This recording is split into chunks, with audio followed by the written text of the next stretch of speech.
Thank you very much, Michael. We welcome you live to the beautiful Roanoke Valley of Virginia, side of Salem Municipal Stadium, and scene of today's 24th annual Amos Alonzo Stagg Bowl, featuring the Purple Raiders of Mount Union College and the Rowan College Profs.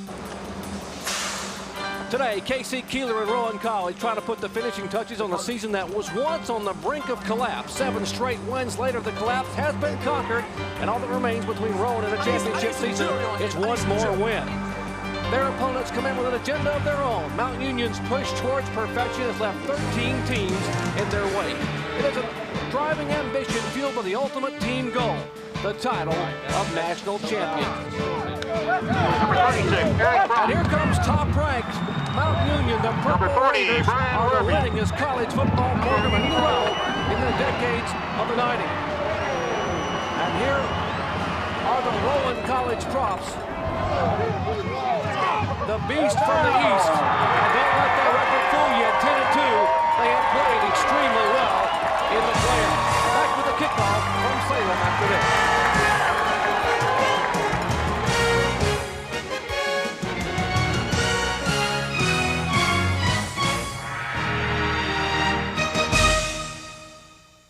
We welcome you back to Salem Stadium in Salem, Virginia, for what is a beautiful day for college football. Hello, everyone. I'm Jerry Punch, along with my partner here, Rodney Gilmore. And Rodney, 4 weeks ago, there were 16 teams in Division III trying to win their way into this championship game. The 2 teams that made it give us a rematch of that 1993 Stagg Bowl, one many people say was the best ever played. But if this game resembles that one at all, we should have a dandy. Yeah, it reminds me of the Florida State game we saw a couple of weeks ago, and we'll see again in the Sugar Bowl. Now, it's great offense against great defense, and Mount Union is going to play the role of Florida. They average almost 50 points a game, and their offense is triggered by quarterback Bill Borchert, a guy who's put up Danny Werfel-like numbers, 38 touchdowns in the regular season and 10 more in the playoffs. Doc, he can get it done. Well, Rowan College plays the role of Florida State. They have a great defense with a lot of team speed. And how do you neutralize a great passing attack? You do it with pressure. Yeah, how about it? Florida State taught us that a couple of weeks ago. Attack the quarterback. And Rowan has a guy that can do it. Linebacker Andrew Hyde. He's about 235 pounds, leads the team with 6 sacks. He's a runner. He can get to the quarterback. If he has a great day, it'll be a good day for Rowan. Well, Rowan also has some weapons on offense, and their offense again starts at the quarterback position. With more on that, welcome the third member of our broadcast team. Here's Melissa Stark. Thanks, Jerry. Last season in the semifinal game, Rowan quarterback broke his ribs. Greg Lister, he cracked his ribs. Nonetheless, his team advanced to the Stagg Bowl, and he wanted to play. He ended up having a miserable game that day, completing just 7 of 27 passes for 60 yards because he couldn't breathe. So make no mistake about this guy, Jerry. He is a fighter, and for him today, it's personal redemption. Indeed, a special day for that man right there, 37-year-old K.C. Keeler in his 4th year at Rowan College. Take a look at the record, 37-10-1. 3 of the 4 years he's had the team, he has brought them to the national championship. And across the field, Larry Karras. 16 losses only, folks, in 11 years as a head coach. He won the title here in 1993. Rowan won the toss and elected to defer, but Mount Union wanted to be on offense. They will receive the kick.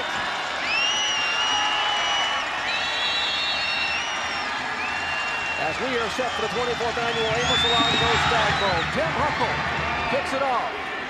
Back to receive is Steve Evans.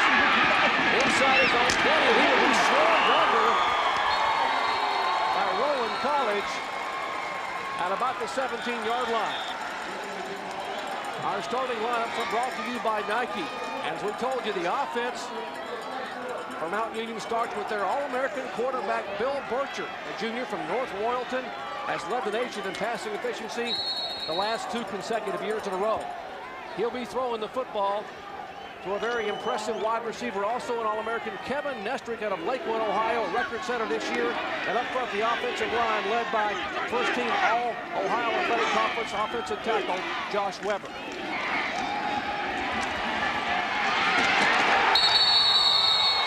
And Borchert is swarmed under, and that's what we're talking about with the Rowan College Prof defense. Up front, Mark Szymanski. He is the only senior, one of only 2 defensive seniors that will start out of Clinton, New Jersey. He is a co-captain. Behind him, Andrew Hyde. He is Mr. Everything. Watch him come from the outside spot. He will put a lot of pressure on the quarterback. And then, of course, the secondary, the burner, Tariq Grace at free safety leads the team with 3 interceptions. Loss of 3 in the first down. Here is Borchert, and he will run up over the 12, 13-yard line, back near the original line of scrimmage. And he took a pretty good shot on the side there by John Glavick. You know, we talked about his ability to throw the football, but Borchert is also a quarterback who is mobile. He can get outside. They brought him out of the pocket to get away from the pressure. He tucks the ball in and heads to the sideline and then gets a big shot from Glavick, the 215-pound sophomore. There you see what Borchert has done on the ground this year, 3.3 average, and he's been particularly effective in the playoffs, Doc, running the ball. That was a gain of 9. Third down, deep in their own territory. 3rd and 9 as Borchert once again looking, getting some pressure. Has a receiver, Knestrick, and he can't quite hang on as Kevin Knestrick had about a step on the defender. Well, you know, we talked about how he looks like Werfel at times, Borchert back there. This time he went for his man Knestrick, number 2, who's the leading receiver. He was the 3rd guy he went to. He was open here. You'll see him at the bottom. The isolation here on the screen. Knestrick gets tied up initially. Good coverage right there by Varnell Johnson. But now Knestrick is open. He has to turn around the ball just a little bit underthrown. Doc, had it been out there a little bit further, might have picked up the play. Well, Bill Andrea back to punt. Standing in his own end zone, takes a step, gets off a low line drive kick. And there to make the fair catch is Shannon Green. We'll take a look at the Rowan College props on offense. And, of course, as you heard Melissa tell you, their quarterback is an awful good one. Greg Lister, looking for redemption from that disappointment of a year ago. The junior out of Brighton, New Jersey, finished 3rd in total offense. Jason Dorsey, the tight end. He may be the speedster on this team. And up front, senior center Mark DiLapolomeo. He will certainly be a factor up front if they're able to get some protection to the quarterback. The give inside to Eugene Foster, and Foster a big opening down inside the 30-yard line. Mount Union defensively, up front, defensive tackle Jim Eisman isn't that big, but he is extremely strong and physical. They say he's explosive and has very strong hands. Behind him, outside linebacker, first-team All-American Brian Worvey leads the team with 7 sacks. And in the secondary, team co-captain senior Sean Moore at quarterback leads the team with 6 interceptions. Here's once again, and that is Jai Peterson. Gains about 2.5 for 3. Well, Doc, it's going to be a key for Mount Union to try and handle Rowan up front. That's going to be the real area of concern right there with the center and the 2 guards. They are so big and strong up front. Mount Union is going to have a tough time handling inside running plays. I think you're going to wind up seeing a lot of blitzing up front by Mount Union to deal with their size. 2nd and 7 for the Rowan College props. As Mount Union unable to move the ball offensively, they have punted to Rowan. Now Rowan has a receiver. That is Trinidad, David Trinidad. And what a rifle shot Greg Lister threw across the middle. Yeah, but it was a pass that Lister probably should not have thrown. 3 men in the area on coverage. No way to get that ball in there. Although Lister threw that about as well as you can throw it. I think he might want that one back. Chickanelli, number 15, almost made that play. That'll bring up a 3rd down. Line of scrimmage just inside the Mount Union 25-yard line. Lister looking across the middle, gets some pressure. Now rolls to his right, has a receiver, and that should be very, very close to the 1st down. Shannon Green making the reception. You know, Doc, what happened on that play was that we talked about the blitz coming from Mount Union. They do up the middle. You'll see them bring blitz in here, but they're going to pick it up front. Good job right there. Here comes the blitz. Nice pocket protection up front by Rowan. Plenty of time for Lister, but great coverage in the secondary, and that's why they didn't get much out of it. Well, it was short. It will be 4th and about half a yard, and it looks like Casey Keeler will try to put 3 on the board. Tim Huckle, who is 2 for 7 in field goals. The kick is up and low So here early in the first quarter, it is the Mount Union team that struggles, and Rowan College Squad take a 3-zip lead. Back with more from Salem after this. Stay with us.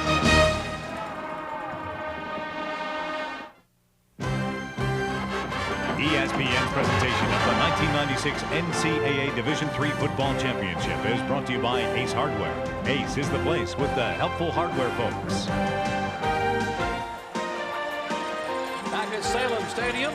Great crowd on hand for the 24th annual Amos Alonzo Stagg Bowl. Rodney Gilmore, Melissa Stark, and yours truly, Gary Punch.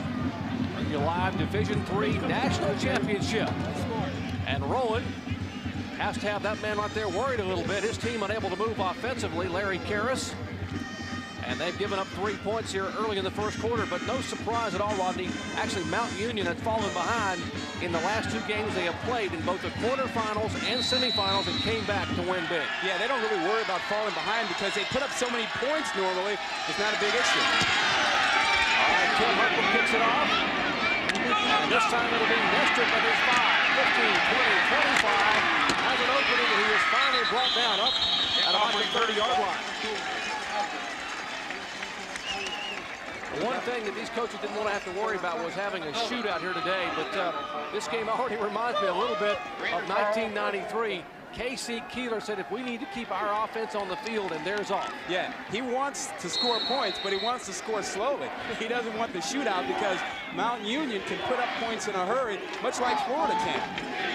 You heard Bobby Bowden say he'd like to keep Danny Werfel and company of those Gators off the field. That's exactly what K.C. Keeler thinks about this Mount Union team because they are indeed dangerous. Motion by the tight end. This time he pitches to the running back. That is Lantos has an opening over the 40, 45.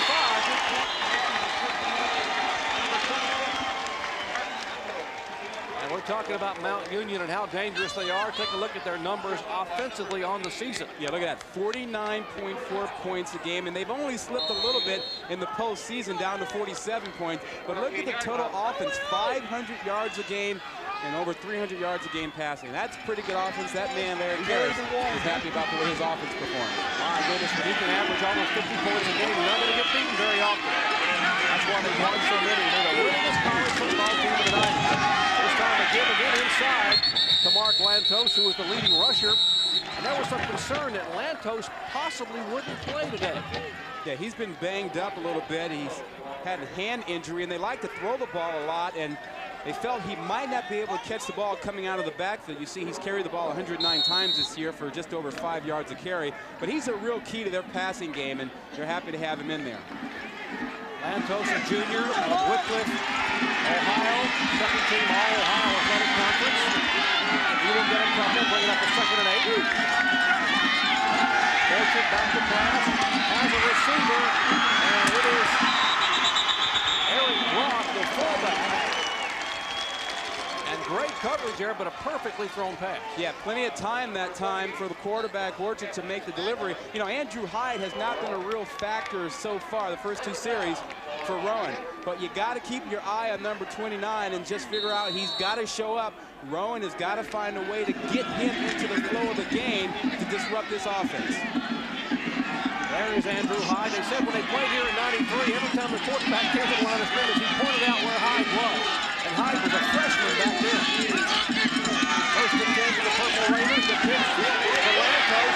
Plenty of running room. 40, 35, 30, and he is finally brought down from behind on what was probably a touchdown-saving tackle by linebacker John Gavin. Well, Doc, you know, you talk about pointing out number 29, Hyde. Well, they pointed him out that time and ran away from him.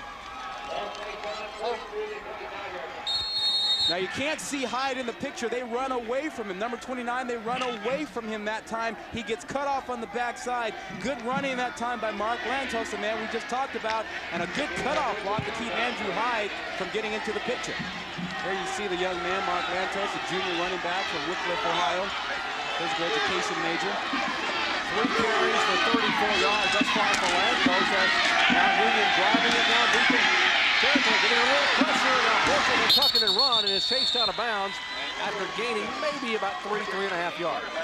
Well, we told you that the secondary for Rowan is very good, very fast, and they are really covering very well right now. The interesting thing on that play was that, again, Hyde was frustrated. Number 29 just kind of stood in the middle of the field after being double-teamed, and he wasn't a factor on that play at all either. So right now, you'd have to say that with the matchup with him, Mount Union is winning it. He leads the team with a team-high 6 sacks. Larry Karras has to like what he's seeing. This Mount Union team, after falling behind 3-zip, has driven about 55 yards. Second and 7, line of scrimmage, near the 20-yard line. Borchert has a receiver, and he fires a bullet, and Knestrick pays the price. Oh, he ran into Tarek Grace, number 27, who is a big hitter back there. You don't expect to find guys this big playing in the secondary in Division III. He's 6 feet, 200 pounds, and boy, does he deliver a shot there. You know, it doesn't matter if you're talking about Division III, Division I, or the NFL. A guy that big, coming that hard, can hit with the best of it. I don't care how big you are, it hurts when you get hit like that.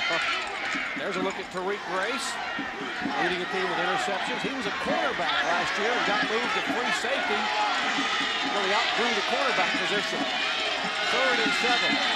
Motion by Flynn, the tight end, and Borchert looks to pass, gets some pressure, and overthrows Mark Lantos, the running back.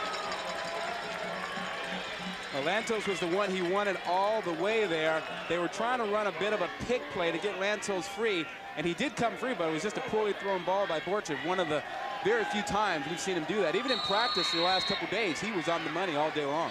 Well, that will force Larry Karras to make a decision, and it is no decision for Karras. He sends in his impressive field goal kicker, Bill Andrea, who is 8 for 8, batting 1,000.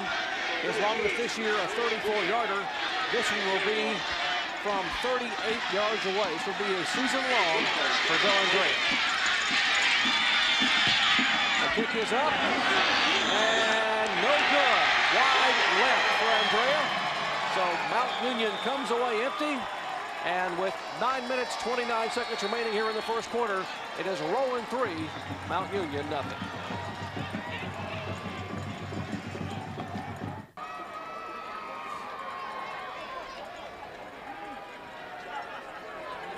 Back on a beautiful afternoon here at Salem Stadium for the Amos Alonzo Stagg Bowl. That defense for Rowan College shut Mount Union down. And of course, Mount Union misses a field goal and they stay up 3-zip. Let's check in on the sidelines with Melissa Stark. Melissa? Well, Jerry, as you know, this bowl is named for Amos Alonzo Stagg, who is arguably one of the best college football coaches in history. He is responsible for creating the blocking sled and putting numbers on jerseys. He died in 1965, but he coached until he was 98 years old, and that's pretty motivational to us all.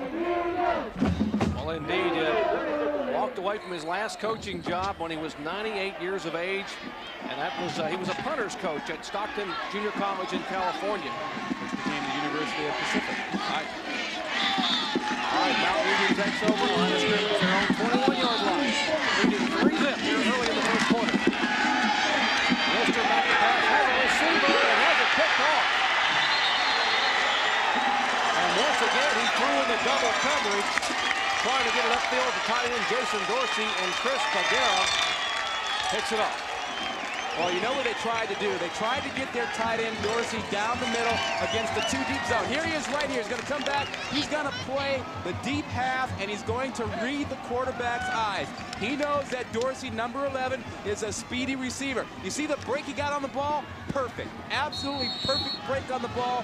Dorsey coming in behind him. Great pickoff out there that time by Chris Pagera. You know, Lister only threw 2 interceptions during the entire season, so that's a rarity for that young man, a veteran quarterback. They turn it over, and now Mount Union has it again near midfield. Borchert makes the pitch. Once again, it is Eric Bronco forward, and he may get a yard, yard and a half. Huge hit there. Well, but you know, go ahead, Doc. That is Tom Nolan, the strong safety, coming up to put a huge lick on Eric Brock. Well, yeah, the thing I was looking at, though, was the big hit on the quarterback. I mean, there was such a shot when he ran that counter option. I wasn't sure he was going to be able to jump right off. It was DeLawrence Woodard's number 59 who really put a blow on him, and Tom Nolan, 47, made the tackle. Gollate, the second leading tackler on the team with 85 hits on the season, 48 solo. That'll bring up the second and 8.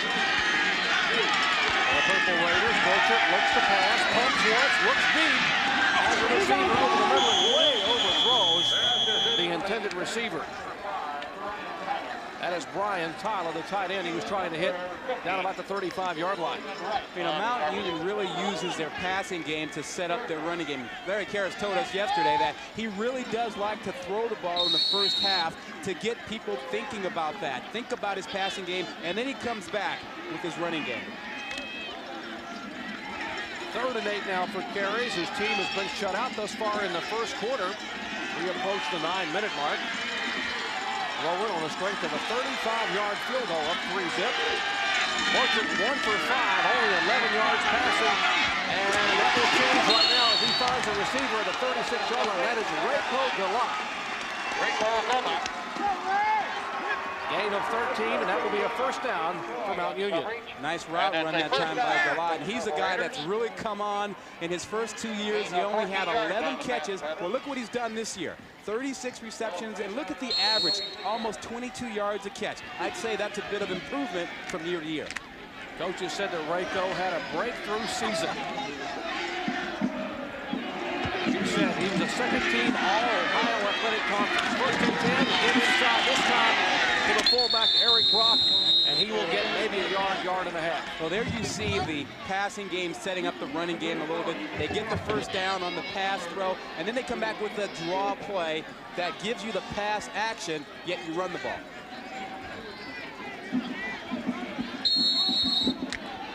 Larry Karras is a man who's been at that school for quite a long time and has had an outstanding record. I think he's had like 5 undefeated seasons for Mount Union. 2nd and 9. On his coverage, a roll of 35. Borchert rolls near side and looks upfield, and no one to throw to, so widely throws it out of bounds. In fact, almost got it picked up, almost didn't get the ball out of bounds. For the latest scores, highlights, and breaking stories, tune to Sports Television's first 24-hour provider, ESPN News. Call your local cable operator or satellite program provider to get the leader in sports news. That's ESPN News.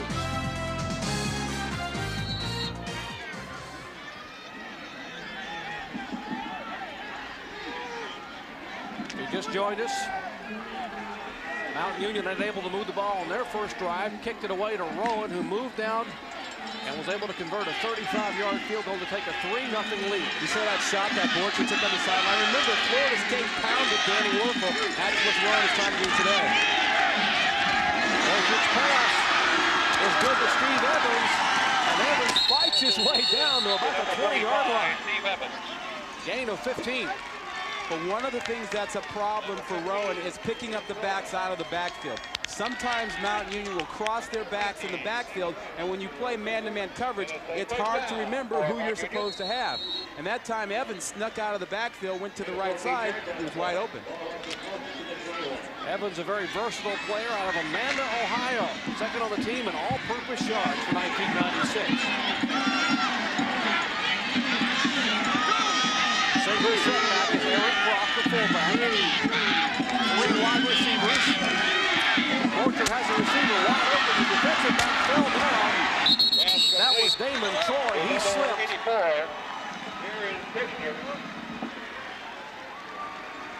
And the gain of 11 will make it a 1st and goal inside the 10-yard line. But just watch the intensity of Borchert. He gets a nice high ball out there. He does look a little bit like Danny Werfel back there with that number 7 and running this wide open offense, the way he gets the quick setup and gets rid of the ball very quickly and very accurately.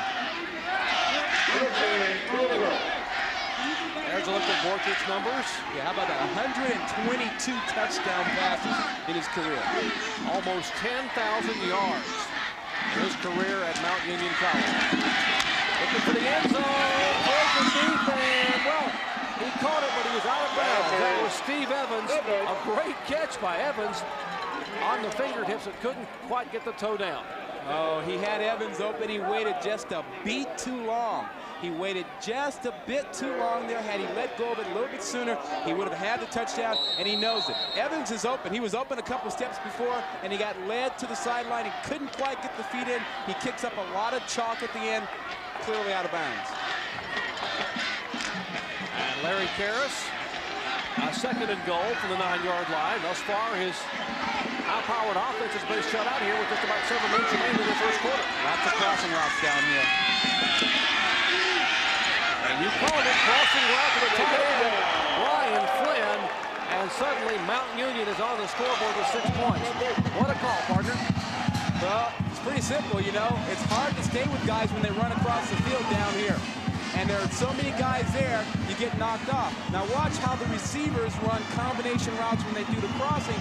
You have one receiver who will take guys with him and try to rub off other guys. This is Knestrick, number 2. Watch him, he comes crossing the middle. Well, you're gonna have the tight end, anyone coming back crossing the other way. You see how the defenders went with him? That's good offensive football inside the red zone. Well, the right cornerback, Damon Troy, stayed right with Knestrick, and that let Flynn come right across for the catch. The extra point, kick is up. And good with Bill Andrea, and just that quickly, Mountain Union is on the board. So with 7 minutes and 12 seconds remaining here in the first quarter, it is Purple Raiders 7, Profs 3.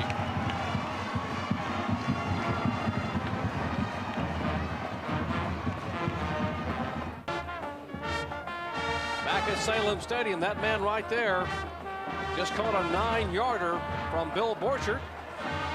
51-yard scoring drive in 9 plays after the interception. Borchert, 4 of 7 for 48 yards. And that 9-yard TD on the crossing pattern of the tight end Flynn. Yeah, Brian Flynn is no slouch. He knows what to do out there in the football field and in the classroom. A guy who has a 3.56 GPA, a double major, business administration and philosophy. Did the right thing by talking to the quarterback and saying, hey, find me on the corner there for 6. Great call. All right, Bill Andrea will tee it up and kick it off. As Rowan will get a chance, they had moved the football, but the turnover was costly, giving the Purple Raiders possession at near midfield. A high end-over-end kick taken back at about the 5-yard line, and he slips down. That is Tariq Grace, and that is where they will start deep in their own territory. They will actually mark the ball at about the 11-yard line. They look at Rowan College's road to the championship game. Well, they had some squeakers. They opened up in the first-round play against Buffalo State, and they really had to hold on against the Bengals for a 21-20 win. Well, it jumps out at you there that their defense has really been the key to their rise in the playoffs, holding teams to, look at that, 3 points in one game, 14 in another. It's really gotten it done for them. It's time to give inside the running back, and that is Aaron Bosco, senior co-captain out of Point Pleasant, New Jersey, and he rumbles for about 11 or 12, make it 13 yards when they make the spot at about the 28-yard line. Well, Doc, remember we talked about the great blocking that we'd see up front. Well, there it is, right in the middle of your screen there. Dean Auer, 66, gets a great block, which opens up the hole there for Bosco. And they have a real size advantage up front there, it seems to me. 250-pound Auer, 290-pound Rim, going against a defensive front that's pretty small. And this time, Lister tucks it and runs on the draw play, and he will get about 7 or 8 on that play. And that is probably their #1 running play. Surprisingly, the quarterback draw. But the reason they do it is that this guy weighs 235 pounds. You get a 235-pound quarterback coming at you, I don't care what level you're talking about, that's tough. 6'3½", 235, 240 pound. And you heard Melissa tell you at the start of the game, this young man really wanted to be able to make up for the disappointment of a year ago. He came into this game last year with broken ribs, felt like he let his team down, although he tried to play the whole game.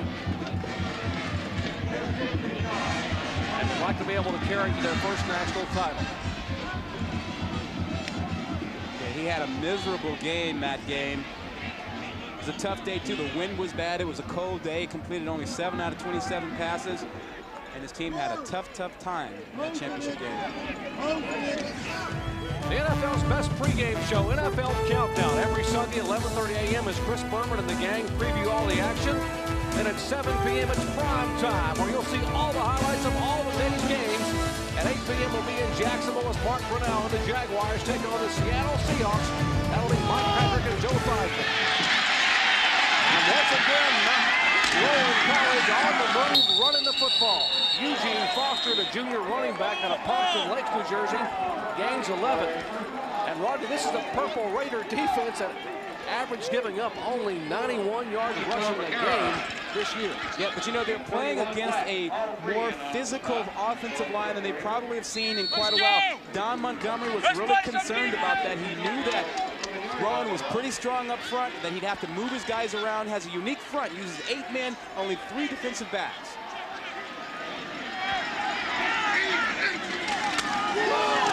This time to give inside, he fights his way forward. What a huge push up front from that offensive line for Rowan College. And this is killing Don Montgomery. I mean, the worst thing in the world for that defensive coordinator is to see an offense pound the ball up the middle against his defense. He has 8 guys that he commits to stopping the run, only 3 to stop the pass, and he learned that in Ohio. He believes in the Woody Hayes style of football.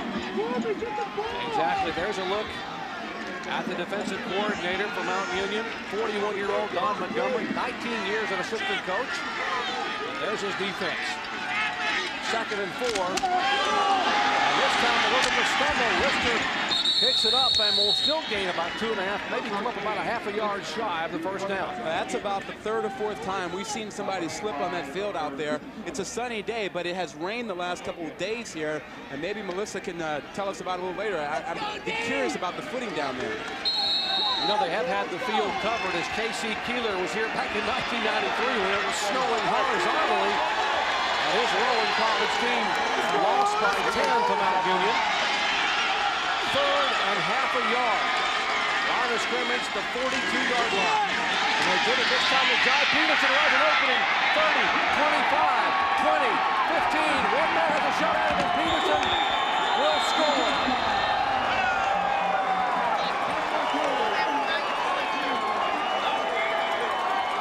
42-yard scamper by the junior from Plainfield, New Jersey. And Don Montgomery just throws the headset away and says, hey, what do you do when you have that kind of breakdown? And the young man cuts it back, and suddenly there's 6. Take a look. Yeah, well, watch the cut back here. Over pursuing, he's going to find the lane. He'll cut it back outside, and there you're going to see as he gets in that hole, Ciccanelli, number 15, is going to fall down in the secondary for Mount Union. That was just to your right of the screen, and that opened it up there for the long touchdown run.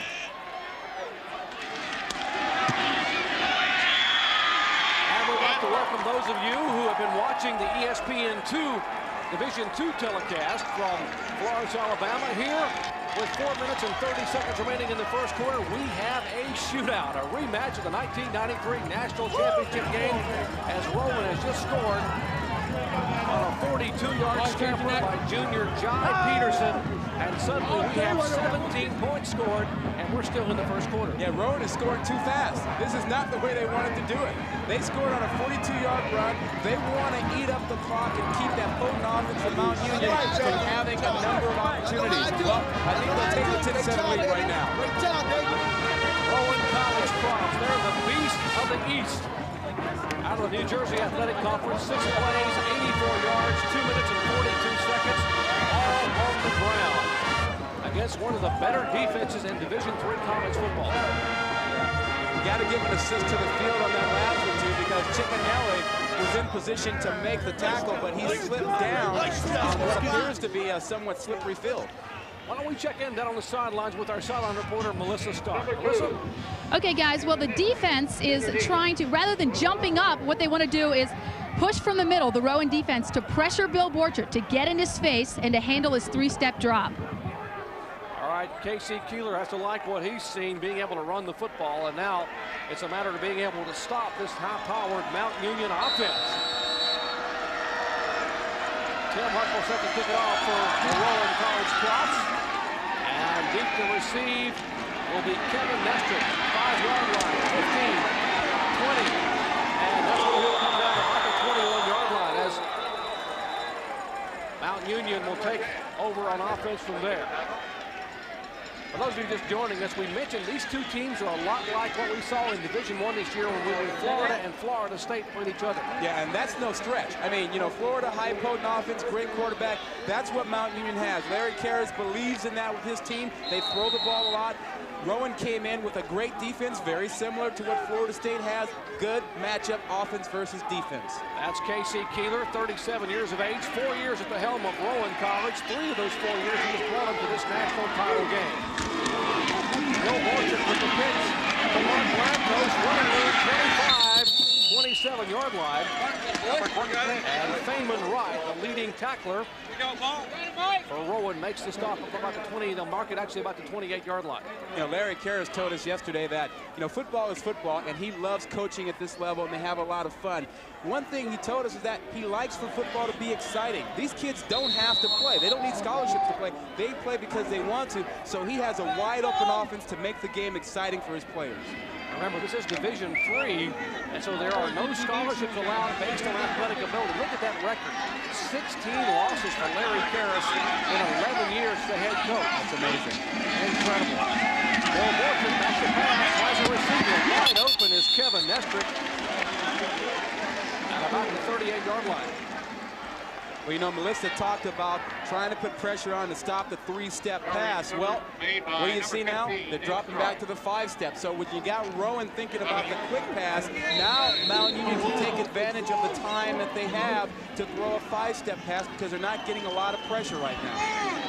If you're the Rowan defensive coaches, you got to be very concerned. If you plan to blitz this guy, he throws the quick one, the hot read, the timing pattern. If you lay back, he throws the soft curl. So this guy's very, very tough to defend. Borchert comes once, comes twice, and has the receiver. That is Reiko Gollate, the junior out of Bedford Heights, Ohio. Gain of 13, another first down. Well, you know, we have Rowan going with a different tactic now because Andrew Hyde has been silenced so far. Now they're going with a different blitz. I'm sorry, right here they're going to bring their middle linebacker. You're going to see number 50, Wright. There he is. He's going to come right up the middle because they couldn't get pressure with Wright, with number 29, Andrew Hyde. So they go with 50, Wright instead. They don't get there. Passing lane is open. They complete the pass.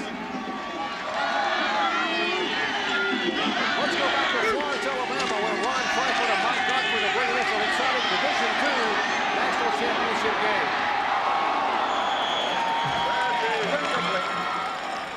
Oh, great coverage there by Damon Troy, the right cornerback. And what a pass right on the money as Kevin Knestrick.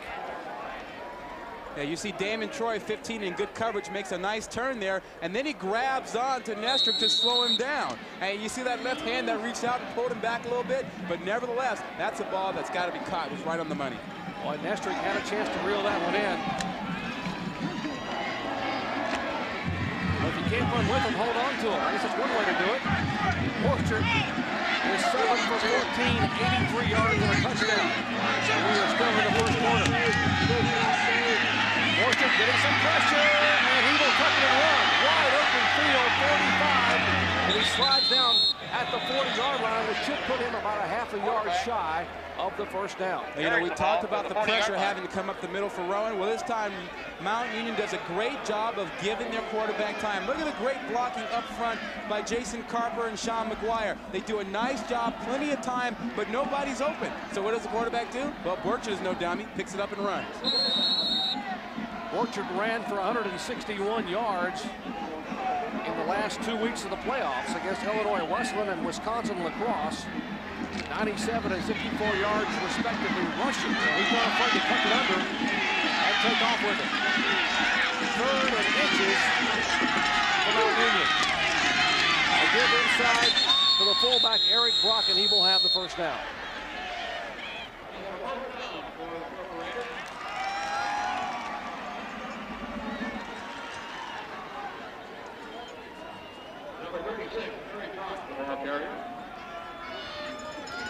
And number 48, John Gaffney.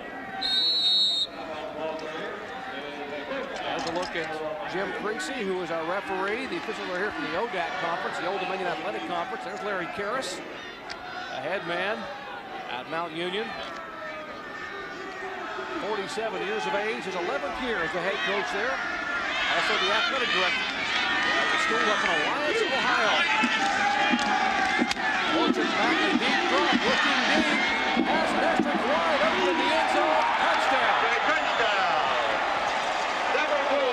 And Kevin Knestrick had about 3 steps on Varnell Johnson, the left cornerback. And he had about 3 minutes to beat him. Give credit to the offensive line once again. Plenty of time for Borchert to find his man to make the touchdown pass. Knestrick did a nice job of beating his man, getting over. You see him in single coverage here, going against Varnell Johnson, number 19. He's going to give him a little stutter step and then get up on him. And then you see Johnson just look back in the backfield when he tried to take a shot at him, lost him completely. Knestrick gets into the end zone. Nice turnaround to pick it up. Bill Andrea on, he had the extra point. Let's pick this up, and it is good. And that was the 50th touchdown pass this season, folks. Talking about a career, we're talking about a season. But that young man out there, junior quarterback Bill Borchert, a first-team All-American, 38 yards. He deserves to be a first-team All-American with the kind of performance that he's been putting on today. Great time that time to throw that ball. He's been accurate. You know, that's 11 touchdown passes in the playoffs. Incredible. He has run for 2 and thrown for 11 in 3 playoff games plus 1 quarter. His total yards for the career, 10,011 yards for the young man who is just a junior and will be able to come back next year. We told you we'd have a shootout here in Salem. And folks, we are still in the first quarter, and that score is correct. You can believe it. 24 points have been scored. Hey, back in 1993, they scored 58 points in the game. Yeah. We may get that in the first half. Yeah, we just might. And how sharp was he on that last drive, Borchert? 3 out of 4 for 62 yards. Not too shabby. This game could come down to who has the football last. A seesaw game back and forth. Somewhat reminiscent of what we had back in 1993 when we had 5 lead changes. And if you do that, the advantage is to Mount Union. They're used to playing at that kind of a pace. Rowan isn't. I don't think Rowan can score 50 points, but I know Mount Union can. Bill Andrea will tee it up. And Rowan will try to reply. High, end over end kick. At the 15, 20, 25-yard line. And that is Andrew Hyde, and he scrambles up to about the 26-yard line. Coming up next, Big 12 college basketball. As a surprising Texas Tech Red Raiders squad heads north to take on the Horned Frogs of TCU. And then following the Heisman presentation, sit back and enjoy one of college basketball's finest players as Tim Duncan leads Wake Forest against the visiting UMass team. That's the Minutemen and the Demon Deacons coming up at 8:30 p.m. Eastern Time, 5:30 Pacific. Boy, Tim Duncan is certainly a joy to watch. Yeah, he is. And how about Billy Tubbs down at TCU? You know, he's a great coach. He's going to have something going with those Horned Frogs. That'll be a good one coming up in Fort Worth after the conclusion of our Amos Alonzo Stagg Bowl. Dead ball. False start on the offense. 5 yards, repeat first down. Well, Jim Creasy gives us the information. You see sort of the squint there in Casey Keeler's eyes, and we don't need to give this Purple Raider defense any help. They're a pretty good squad. I like the way Jim Creasy made that call. Yeah, just a ho-hum afternoon. Well, yeah, false start once again. Let's move him back 5 yards. That was the first penalty of the football game, and now let's look at the throw again. As a receiver, that is David Trinidad, the true freshman out of Camden, New Jersey. You know, Trinidad has come on and been sort of one of the key guys for Rowan College here in the playoffs. He actually is subbing for his high school teammate, William Spearman, who is a world-class athlete. There's a look at David Trinidad, who is a true freshman, a law and justice major out of Camden. But Spearman was the real deal. Yeah, Spearman is a guy that you rarely find on any kind of a football team. A world-class sprinter, over 6 feet tall, about 200 pounds, averaging 28 yards a catch. Christian will hand it off to the side to Jai Peterson. Last time he touched the football, he scampered about 50 yards for a touchdown. This time he gets a yard and a half. Spearman has been out because of a bruised left leg. that has been a real deep bone bruise for him, and he hasn't been able to play. It's got to be very frustrating for that young man to have contributed so much to this team and then miss this championship game. And here's the guy who's replacing Spearman. That's David Trinidad. They both went to Woodrow Wilson High School up in Camden, New Jersey. They came to Rowan College. Sort of a package deal, wanted to get a quality education. There's Trinidad's numbers in the playoffs. 36, line of scrimmage at 30-yard line. Lister has a receiver and has the first down. Eugene Foster, the running back, coming out of the backfield, makes the catch. As we are down to about 30 seconds remaining here in the first quarter. Yeah, Foster had 18 catches coming into the ball game. Is a good receiver out of the backfield, and Lister knows how to find him. Foster hurt early this year in a game against Jersey City, a leg injury. Been sort of nagging him off and on throughout the year. The coach is talking about the fact that Foster runs great routes out of the backfield. That was good enough for the first.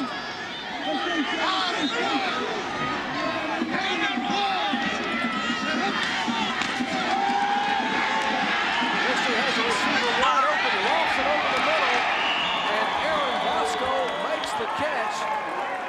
Perfect timing by quarterback Greg Lister. He held the football and waited for Bosco to clear the linebacker. Yeah, well, he had plenty of time that time because they got away with a hold right in the middle of the field, so Lister had plenty of time to throw that pass. And if you can hold and get away with it, you'll be all right. And watch the middle of the field. Right there, you're going to see number 69 gets tackled basically right up the middle. Jim Eisman just gets taken down to the ground, and they don't call a hold that time. Results in a big play. Well, at the end of one quarter, we've had 24 points scored here in the 24th annual Amos Alonzo Stagg Bowl. It is Mount Union 14, Rowan 10. We'll be back.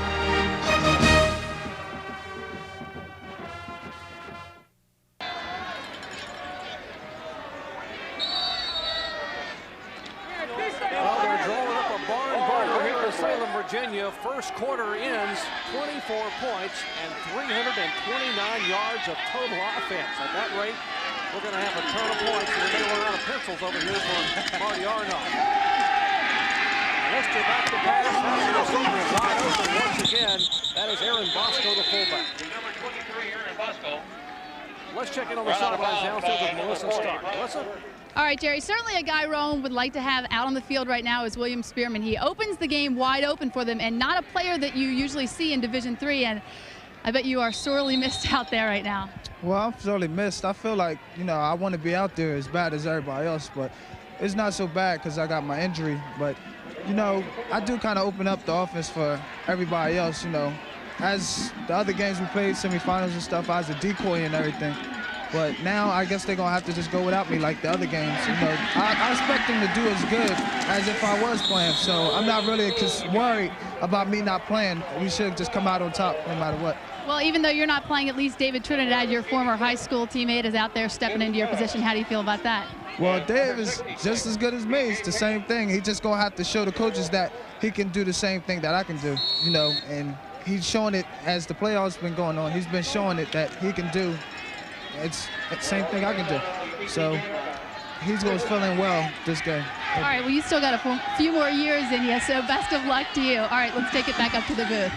Thank you, Melissa. William Spearman, who qualified for the Olympic trials in a long jump of almost 26 feet. Wide open over the middle once again. That is David Sadowski, backup tight end. He was a freshman out of Mount Laurel, New Jersey. And talking about Spearman, he has a stress fracture of his left leg. He got that against Montclair State in the final regular season game of the year.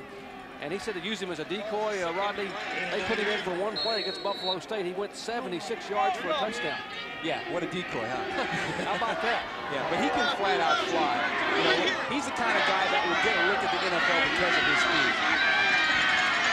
Rowan threatening once again inside their own 10-yard line, inside the 10-yard line. Lister cuts it and runs with the quarterback draw. He said, how We saw that one back in 93. You scored on us back in 93 with that play from about 8 yards away. Not going to happen today.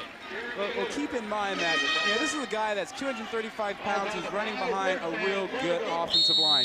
Watch this offensive line, little drop step, and then you see good blocking up front. Once again, Andre Rim, 75, getting out there, giving good blocking, and then you follow that with a quarterback that weighs 235 pounds, which is more than some of the defensive linemen for Mount Union. You know, when the game was on the line against Buffalo State, Lister ran 5 quarterback draws to move them down the field and put them in position to score to go ahead. This time they pitch back to Foster, and still on his feet down about the 5-yard line, and finally is swung by a host of Purple Raiders. Yeah, but I'll tell you one thing. The man who made the play was number 58, Jason Hall. He's an inside linebacker who just came flying in from the weak side to make this play. He's going to be in the middle of your screen. Watch the play as it goes right. 58's going to show up. He's going to be right there, making a nice little play on number 66 to guard Dean Auer, and that really made the defensive play. When you can attack the line of scrimmage like that, you can stop the running game. Second and goal, line of scrimmage, the 4-yard line. Split backs, Lister looks to throw the fade, and going to have some motion. Got a penalty on, I believe we're going to have motion on the offense, as the ODAC officials will talk it over a little bit. And here's referee Jim Creasy to tell us about it. Have a dead ball. I'll start on the offense.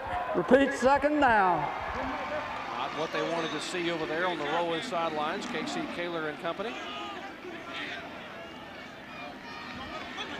And yes, he's the head coach, but in Division I, you do it all. He signals in the plays offensively.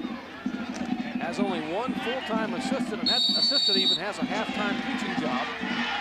So it's sort of a one-man band in Division III, but what a job Casey Keeler does, as well as Larry Parrish across the field.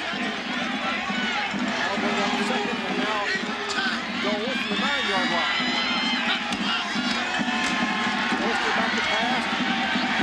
Over the middle, throw short, and touchdown. That is Aaron Bosco, the fullback, out of the backfield, called at the 5-yard line and scampers in from 9 yards away. And just that quickly, Rowan College goes back on top. Well, you know, it's teamwork, though. You will see right here the tight end, Dorsey, is going to run his man off, and that's going to give time for the running back to come out there and then catch the ball. That'll be 23, Aaron Bosco. You see how Dorsey takes his man deep. They run the zone off, and then you've got your running back, Bosco, slipping out of the backfield, getting the pass for the touchdown. Great team offense. And Tim Huckle's kick is up and good. And Rowan now takes a 3-point lead here early in the second quarter on that 9-yard scoring pass to Aaron Bosco. Back with more from Salem after this. Stay with us.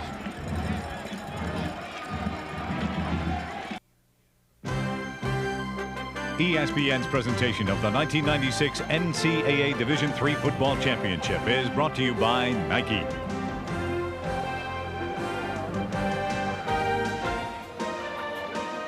Back at Salem Stadium, that scoring drive, 10 plays, 74 yards, 4 minutes, 59 seconds. Lister was 6 for 6, 69 yards, including that last 9-yard toss to this man right here. Let's go! Bosco, Aaron Bosco, the fullback. Let's make a big hit! Let's make a big hit! Let's go! Touchdown reception of Keep the up the season, and what a intensity, time for baby! him to come up with it in the championship game. You don't think these guys are intense down there? Enthusiasm, they know they could leave here with a national championship ring. So does Mount Union. Tim Huckle puts it in the air, and they bobble it back at about the 7 or 8 yard line. Picking it up is Mark Lantos, and he will be hammered at about the 10. Now the Purple Raiders will be forced to start deep in their own territory. There's Casey Keeler, and you know, he told us yesterday he would be concerned about not controlling the football and keeping the score down, and you see the comparison there.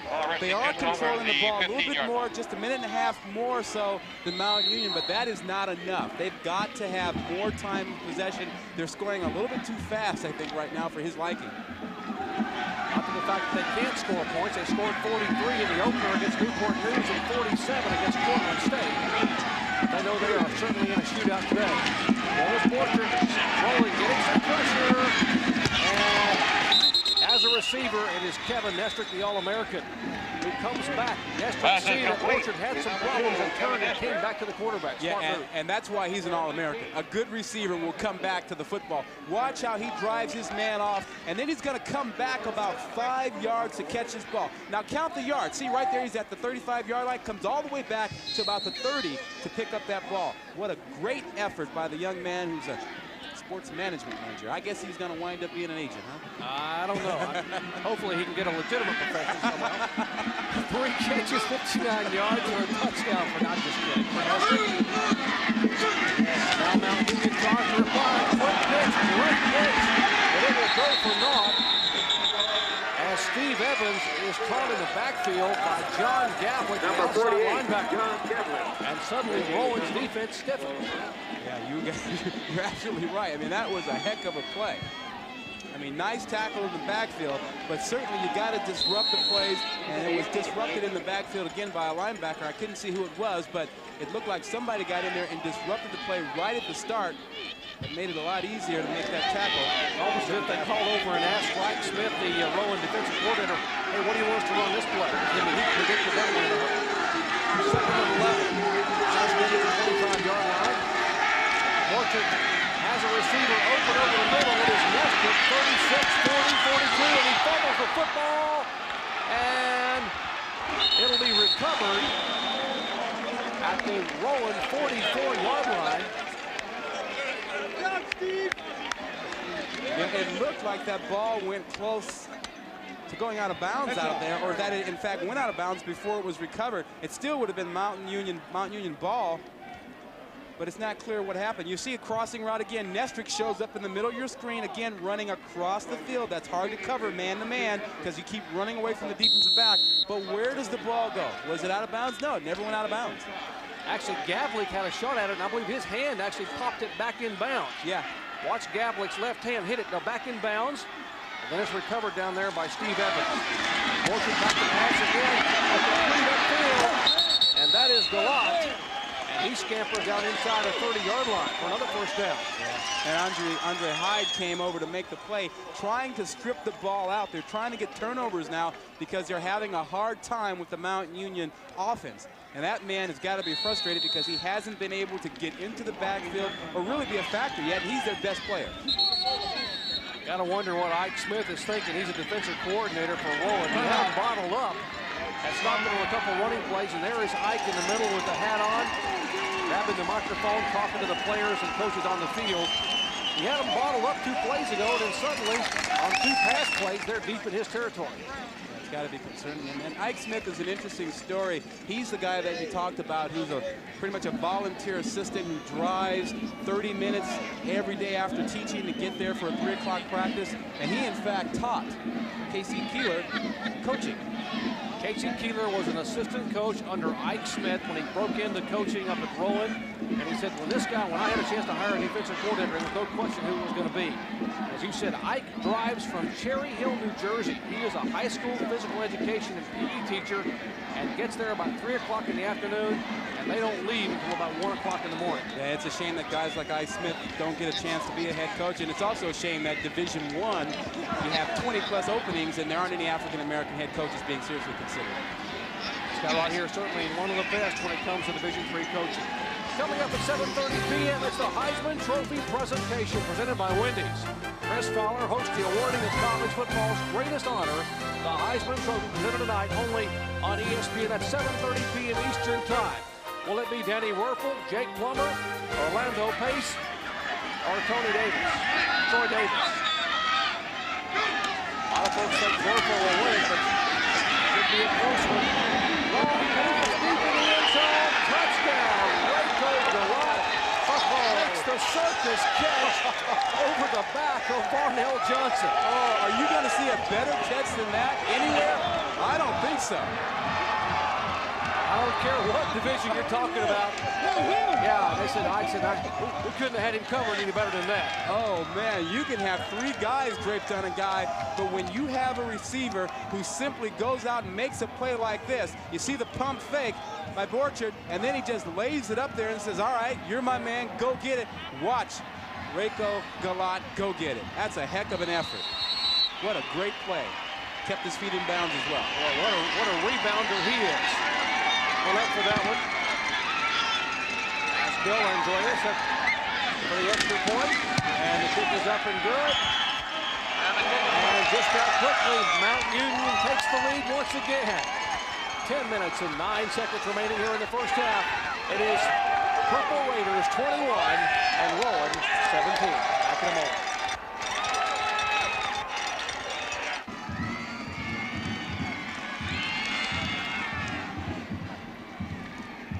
Well, we told you when we started the afternoon we would have a shootout. Folks, that's 10 minutes and 9 seconds in the second quarter remaining.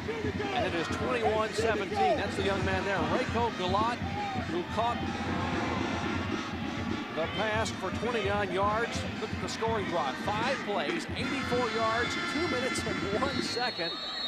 And it is Borchert to Gollate with that circus kick. Can you say track meet?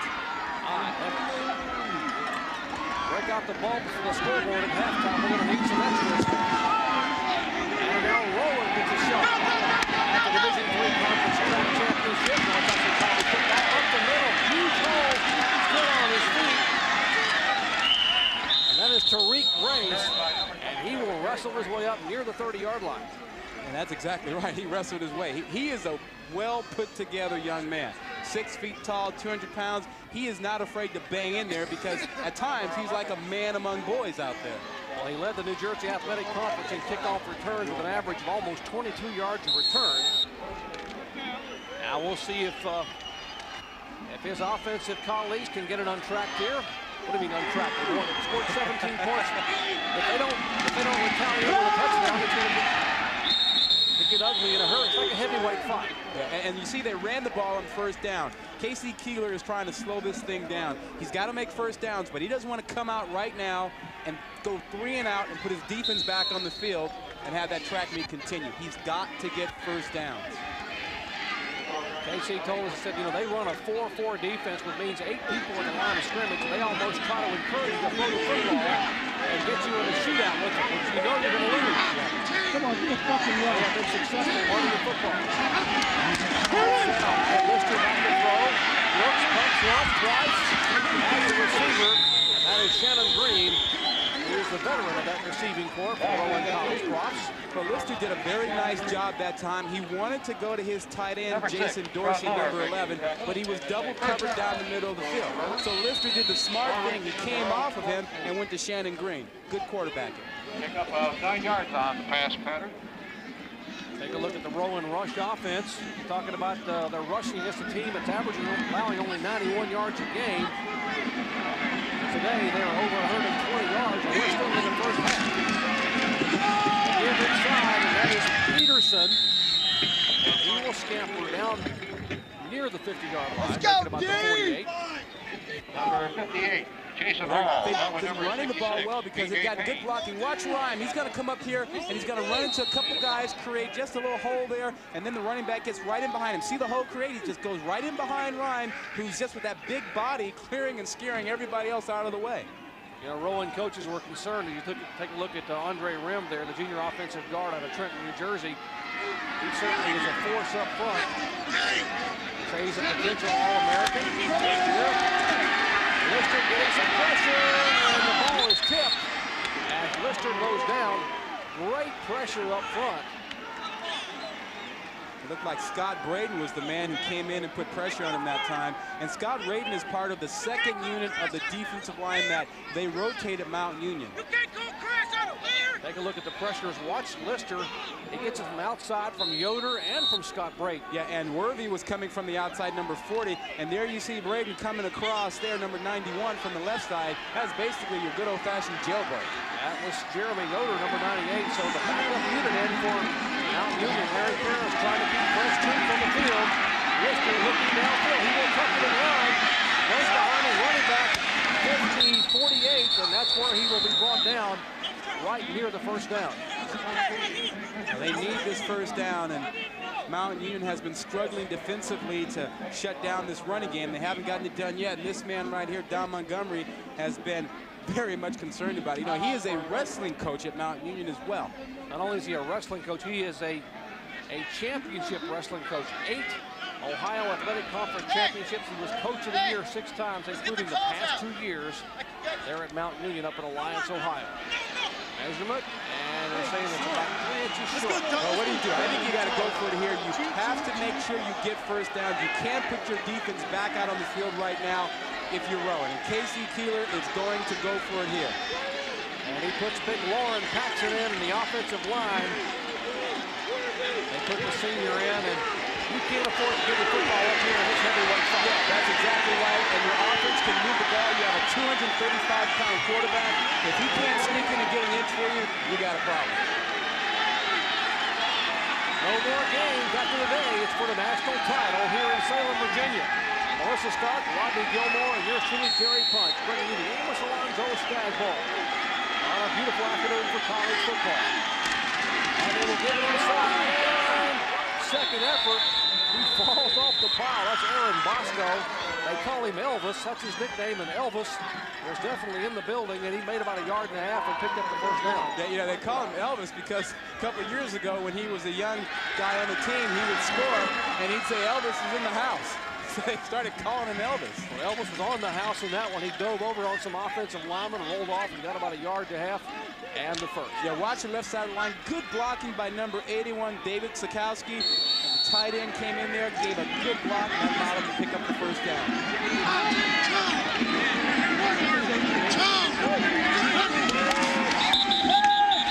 And the whistles will blow, and we'll have some yellow hankies on the field. Well, I think it was Jason Dorsey, number 11, who moved that time at the tight end spot. He flexed his elbow a little bit, and I think they're going to flag him for legal procedure. And if that indeed is the case, Mr. Jim Creasy will tell us here momentarily. It'll cost the Profs 5. Dead ball. False start on the offense. 5 yards. Repeat first down. What great eyes he's got. You saw him flex from here, huh? It's good contacts. There's Jason. There it is. See, you see that little movement there? Pretty minor, but they got him for it. Great camera work, guys. You caught him. Yeah, the truck's all over that stuff. That'll make it 1st and 15 for Rowan. On a scrimmage at 48-yard line. Back in their own territory. 21-17. 38 points have been scored, and we still have over 7 minutes to go here in the first half.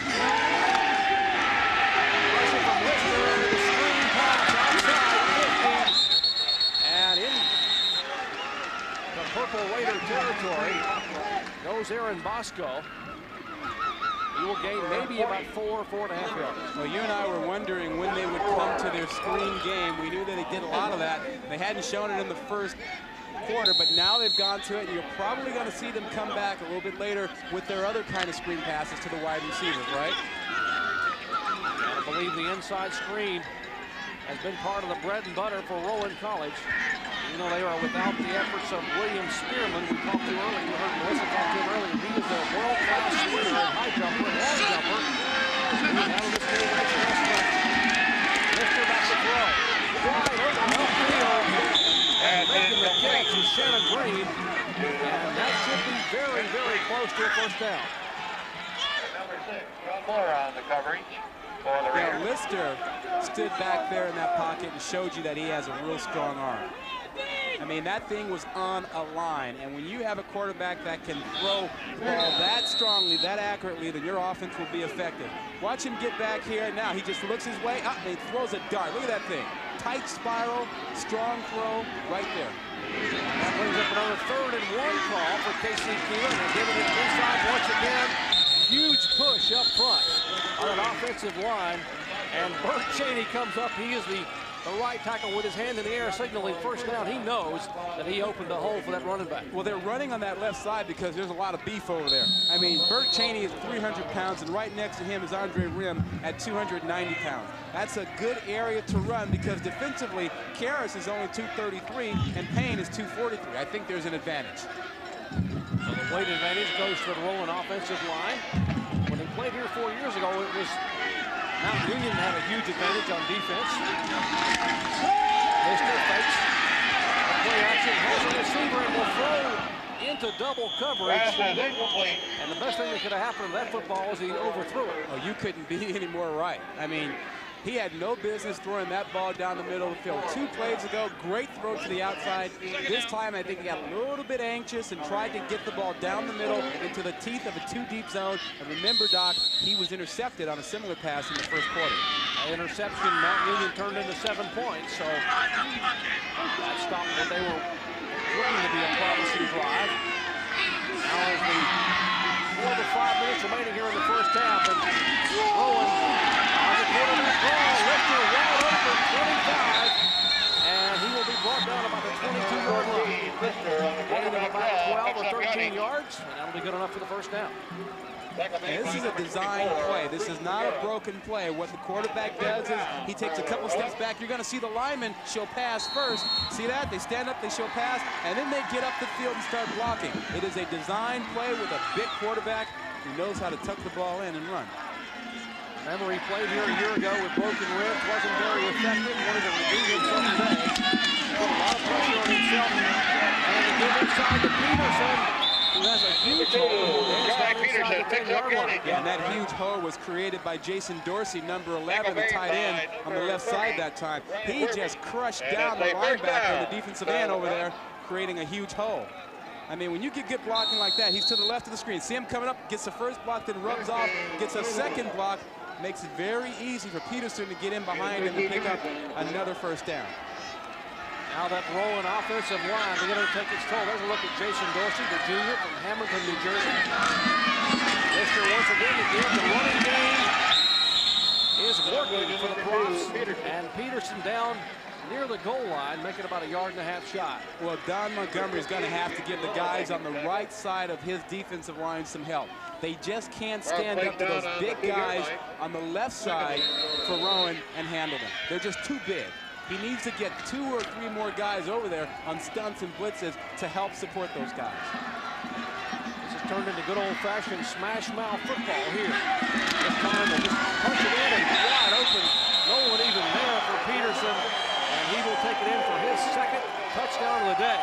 And yeah, Montgomery not happy at all about that. Well, that's an adjustment they're going to have to make. I mean, if they don't do anything about that, they're going to get pounded on that side all afternoon long, and that's the kind of drive that Montgomery doesn't want to see, but it is the kind of drive that Casey Keeler wants to see. They took off a lot of time off the clock that time and got 6 points out of it. And they retake the lead. So we see some back and forth. 44 points, about to be 45 if Tim Huckle can convert. And we're still in the first half. Kick is up and good.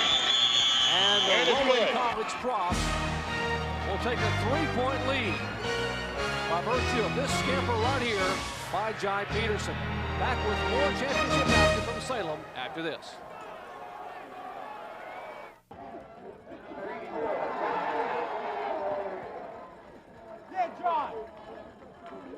There's a look at Jai Peterson, who just gave his school, the Rowan College Profs, the lead again on that 2-yard scamper on the touchdown. Backup running back. Yeah, generously listed as 5'10". Probably just short of that, but he is about 195 pounds. And he pounded his way into the end zone. Number one, baby. And enthusiastic about that. Here's Huckle's kick. Taking deep in the big hole right side, and that is Evans.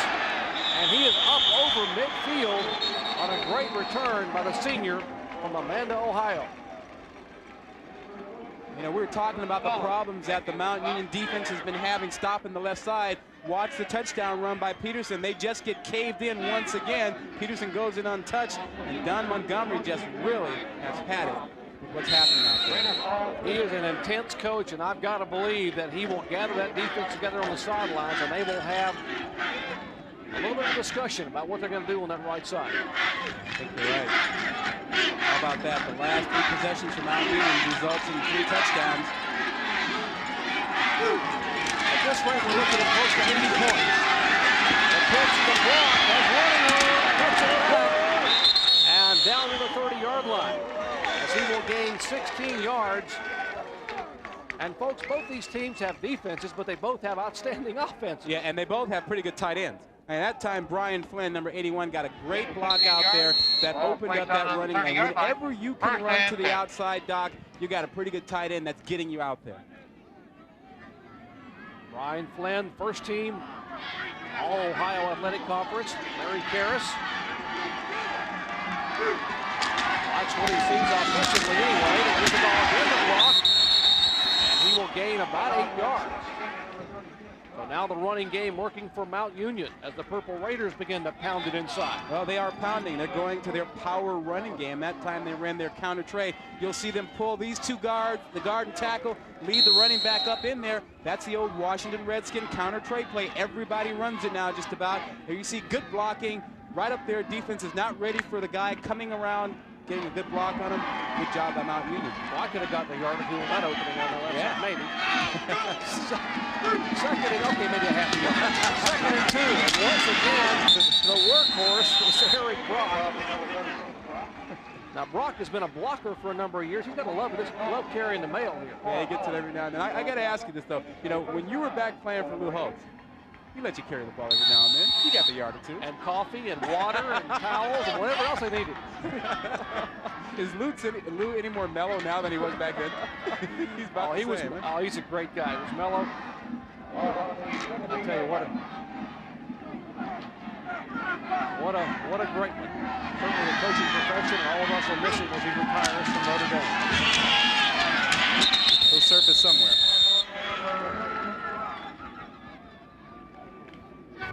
And maybe a half a yard or so. We are back inside the 20, the red zone, and this is the area on the field where Mount Union really likes to go to their crossing routes. Remember, they scored a touchdown earlier in the game with the crossing route.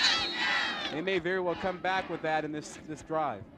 And now Rowan wants to take a timeout and talk it over. They know exactly what could be coming. As you said, Rodney, those crossing routes, so they'll take time out on the field, and we'll take it with them and come back to Salem after this.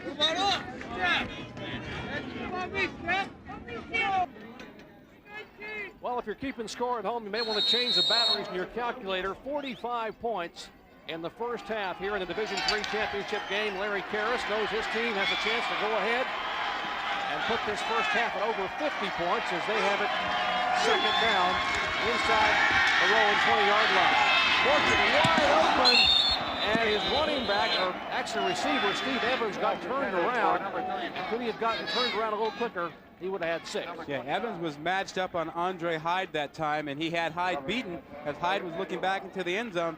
He's going to slip out of the backfield. He's to your left. You can't see him right now, but he will show up right there. Ball overthrown just a bit. He had beaten Hyde, number 29, who was trying to take care of him. And watch how quarterback Borchert knows he just missed one. And you will rarely see him make a mistake. If he had held that ball 1 count more, we'd be kicking an extra point right now. 3rd and 10. Line of scrimmage, a Rowan 17-yard line. Borchert is 12 for 20, 206 yards and 3 touchdowns. And he's trying to get one on the ground. He runs it, takes a lick at about the 14-yard line. That's Barnell Johnson coming up in the left cornerback spot. Well, that was an audible that time.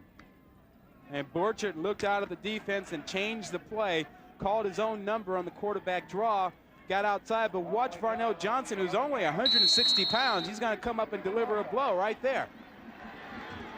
Yeah, if you're a cornerback, you have to be like, you know, those chihuahuas, you know, those dogs that just bark at everybody and everything. Well, we're talking 4th down here. 4th and 4, line of scrimmage, the 11, and it looks like Larry Karras. I'd go for the points. I'd take it instead. Well, they're going to force it back to pass. Looks in the end zone and overthrows the intended receiver, Kevin Knestrick. At first, I thought they were going to try to pull Rowan offside and get the 5 yards and maybe the first down, and they almost did. Yeah, but I got to believe that you kick the field goal first half, rolling out 24-24. Knestrick is the guy that they want to go to. He's their top receiver. They're playing a zone down here. He gets passed off to somebody else, but then you see the corner realizes that nobody else is around, so he stays with them. It doesn't work. I think you kick the field goal there, tie the game up, and see what happens.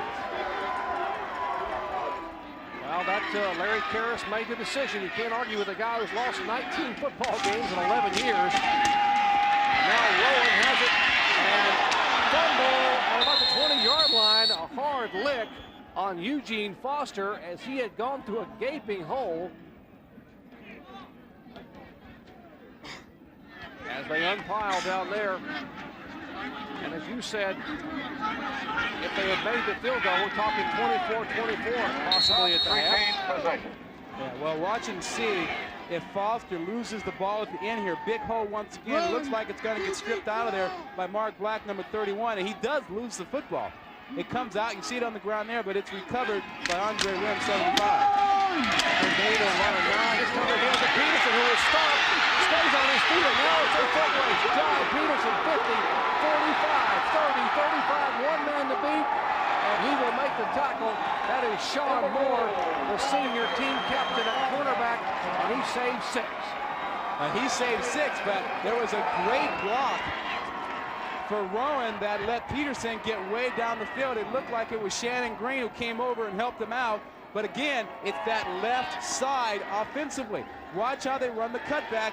Good blocking. There's Rim, 75, and it looks like Peterson was almost down, put his hand down, which is legal, and gets up. Now watch the block from Shannon Green right now. It's going to show up right there. Oh, it was not Shannon Green. It was David Trinidad, number 21.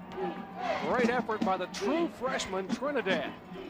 My heavens, Peterson, 9 carries for 148 yards, averaging 16.4 yards a carry, and 2 touchdowns, and we're still in the first half. Yeah, you know, I know it's hard to argue with Larry Karras because of his record and the like, but I still think that if he had to do over again, he would kick that field goal. I mean, when you miss points down there and you deflate your team like that right before half, that hurts, and that's why you have a big play. Well, this guy's had certainly a lot of success, and now he probably, it's always easy to second guess and look back, and probably he's telling himself now, I should have kicked the field goal. Well, I was saying beforehand he should kick the field goal. But take a look at the total yards. Rowan, 340 yards, and Mount Union, 297. We're seeing a little bit of offense today. I would say On second down, turn the line up and go 600 yards of total offense, and we are still in the first half. You get a first down, you don't need time out. Now you have 52 seconds here. You have time to try to get 7 points out of this. The most important thing is protect the ball. I got one left, sir. Thank you. Casey Keeler talking to his offense. Knows that they have a huge opportunity here if they can punch it in to go up by 10 here at the half, which is not much considering the high-powered offense that Mount Union has, but Rowan, they have been here 3 times and have yet to win a national title. Now Lister floats the inside to flank the screen, and a great move out there by Jason Hall. If Hall doesn't make the stop, then Shannon Green is running downfield toward the end zone. Yeah, they were running that wide receiver screen again, and it's just really a pick play. They're trying to free up one. There you see Trinidad, 21, trying to run off the defenders, and then you have Shannon Green coming in behind him.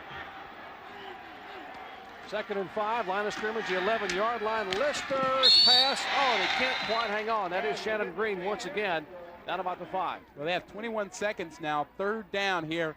I wouldn't be surprised to see them come back with the screen pass or even the quarterback draw again. One thing you don't want to do here is take a sack and give up the certain 3 points you have. 3rd and 4, line of scrimmage, the 11-yard line. If you just joined us, Mount Union had the ball, had a chance to go for it. 4th and 4, inside their own 15-yard line. Elected to go for it. Pass incomplete to the end zone, and now Rowan has driven the length of the field, has it with 21 seconds to go, near the 10-yard line.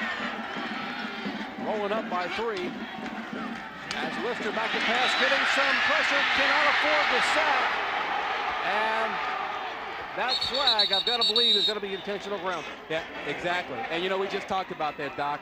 When you're down here, your quarterback has to have the presence not to give up points.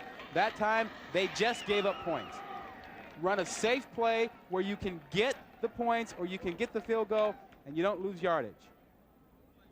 Well, that sack and this penalty will probably take them out of field goal range.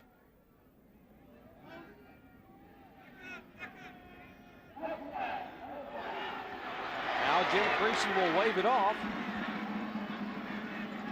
That was Brian Worby who came in on the pressure, the All-American. Now look there, there's Sean Moore, number 6, coming on a cornerback blitz. That is only the 2nd cornerback blitz that Don Montgomery has ever called in 19 years of coaching. That shows you how desperate he is right now to stop his team. And the first one was last week. Yeah.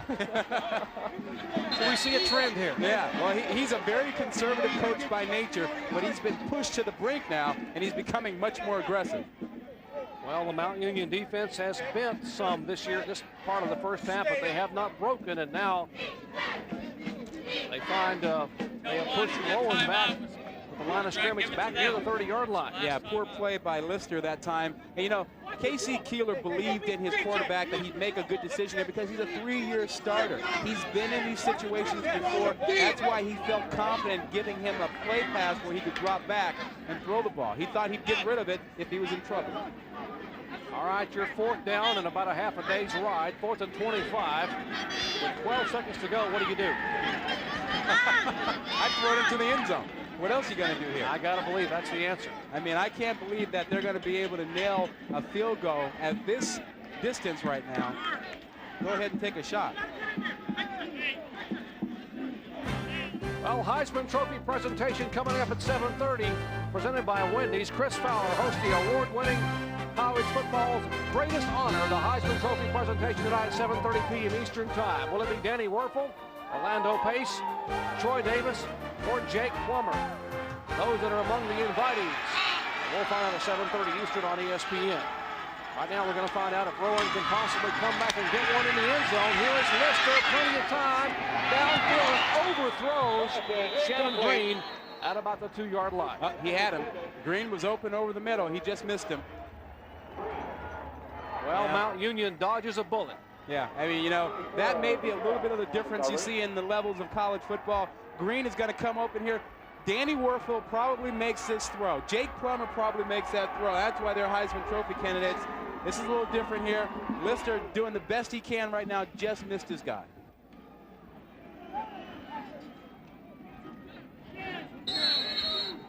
And, of course, coming up at halftime, a college football playoff. We'll keep you abreast of what's happening there. We're looking on the Division II game. That's going on down in Florence, Alabama. Mike Godfrey, Ron Franklin, and, of course, NFL update. Big weekend in the National Football League. Our game coming up Sunday night.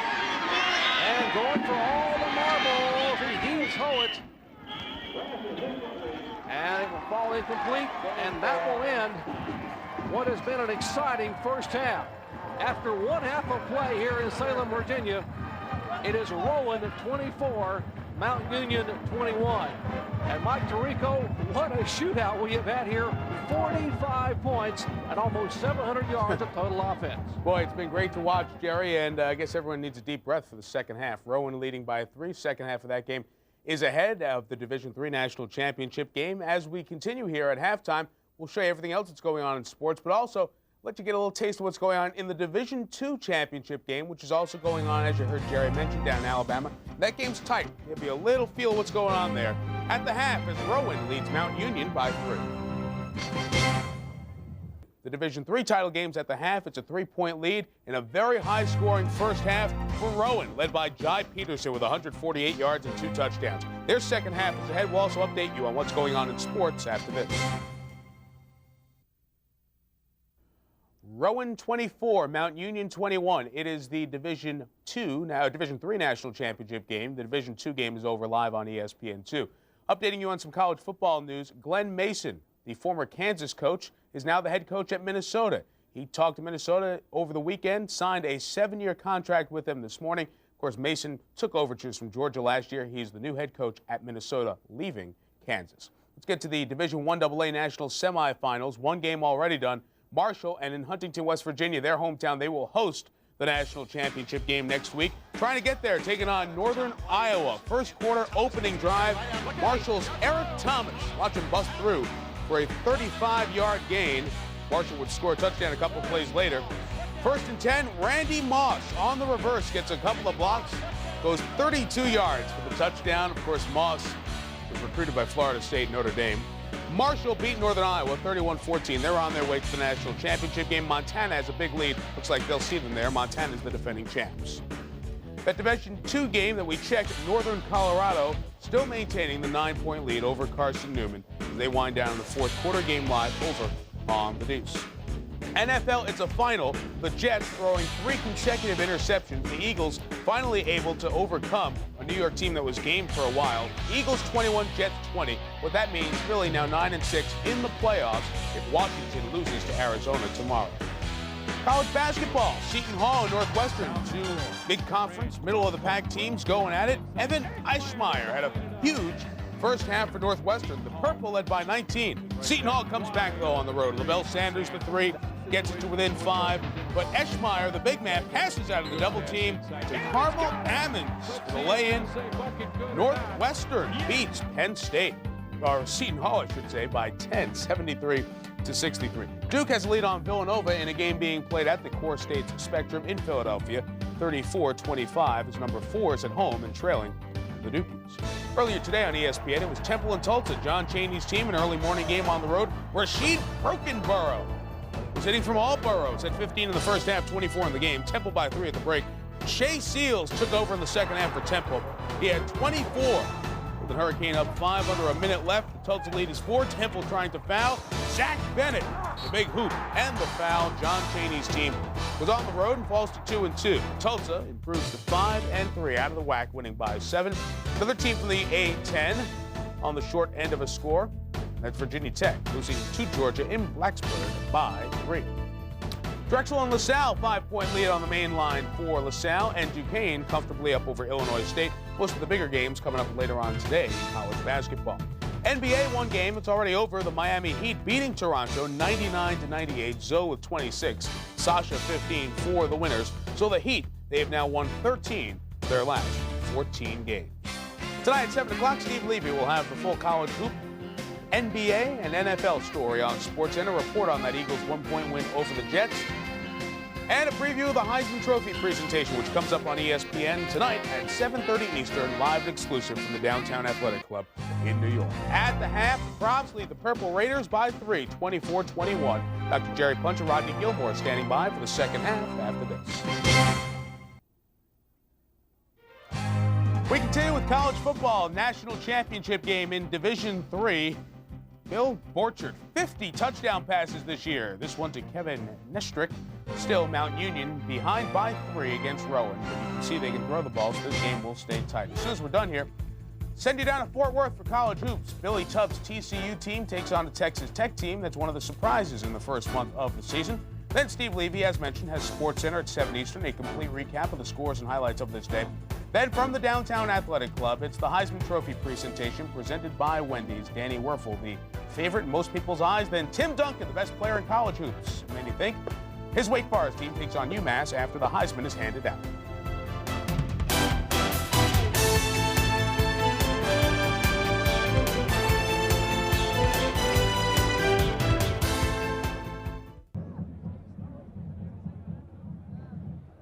And we welcome you back to Salem, Virginia, where we are at halftime of this 24th annual Amos Alonzo Stagg Bowl, where the Rowan Profs hold a 3-point lead over Mount Union. Hello, everyone. Jerry Punch along with Rodney Gilmore. Rodney, we told people there were going to be a shootout. I don't think they believed us, but 45 points in the first half, 624 yards total offense, 6 lead changes, and folks, we're only halfway there. Yeah, and there was one punt, just one punt in the first half.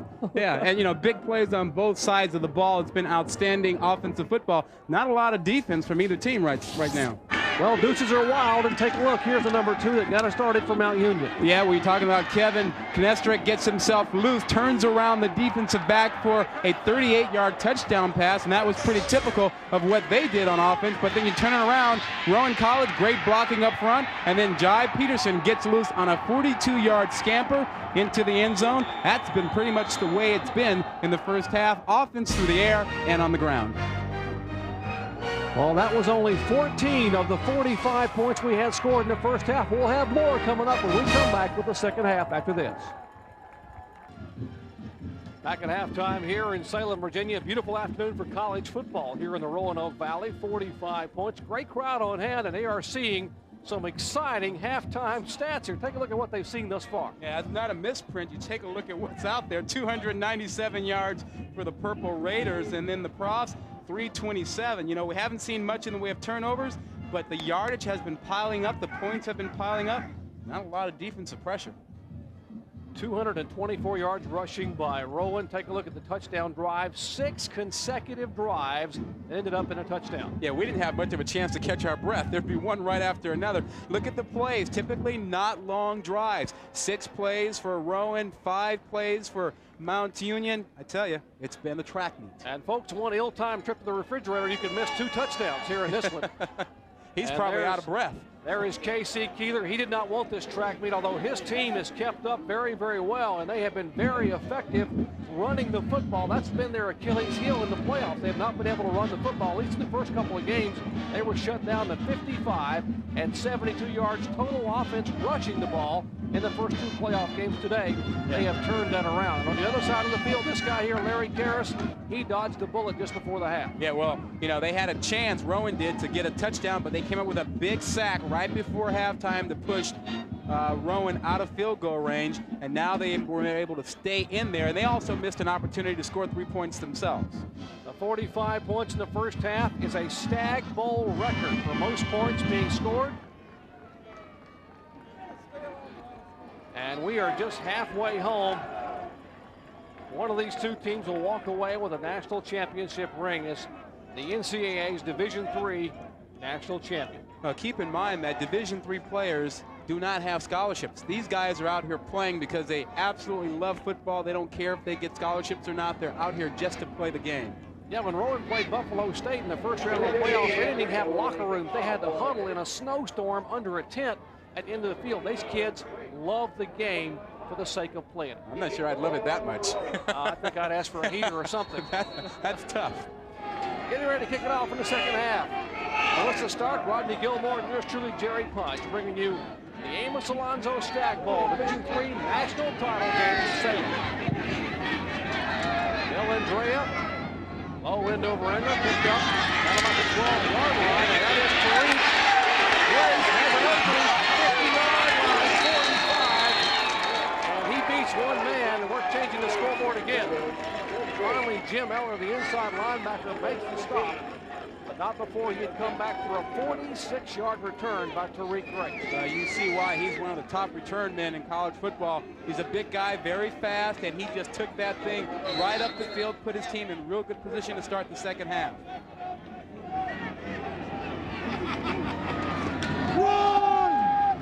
First possession.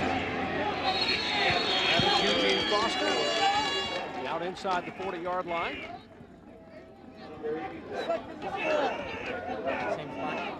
Tarek. Like he's a little bit banged up on that tackle. Tarek Grace, number 27, was the man who brought it back.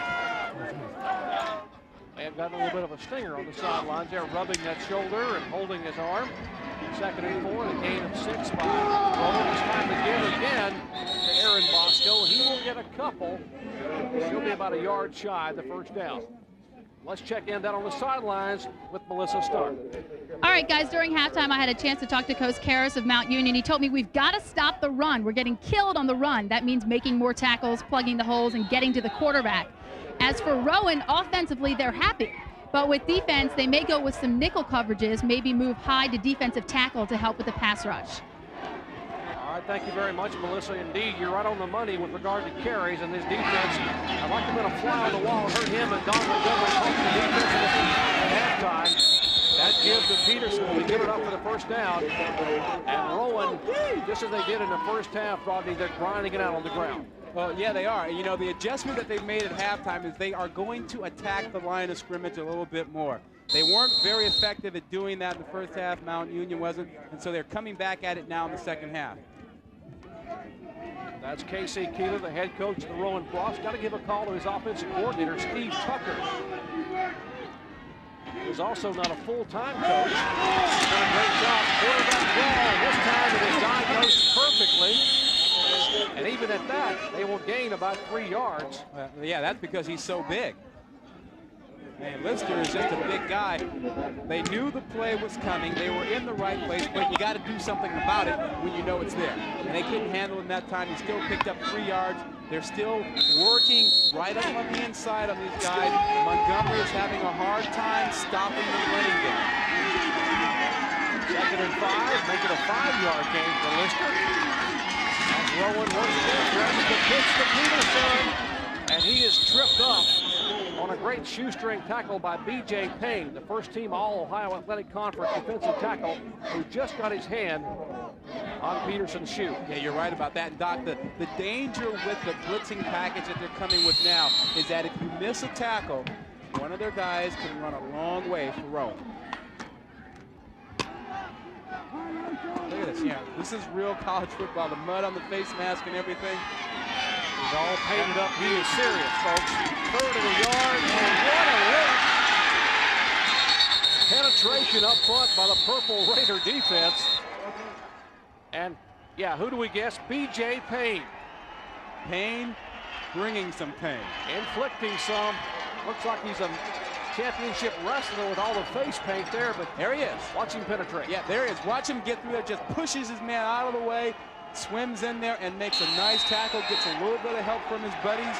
That's good defense. That's the first time we've really seen them stand up and make a stop in a short yardage situation. They're going to have another shot at it here. Fourth and a couple, and now Keeler will go for it. The pitch outside the Peterson, puts it back in, and he will not get there. Mount Union's inspired defense will stop Rowan for one of the few times today. And a great effort. Yeah, Don Montgomery, you should applaud because your guys have done a whale of a job. And got to believe that Montgomery and his staff at halftime said we are going to pull out all the stops to stop Rowan's first drive in the second half. And indeed, they've done it. Back in a moment.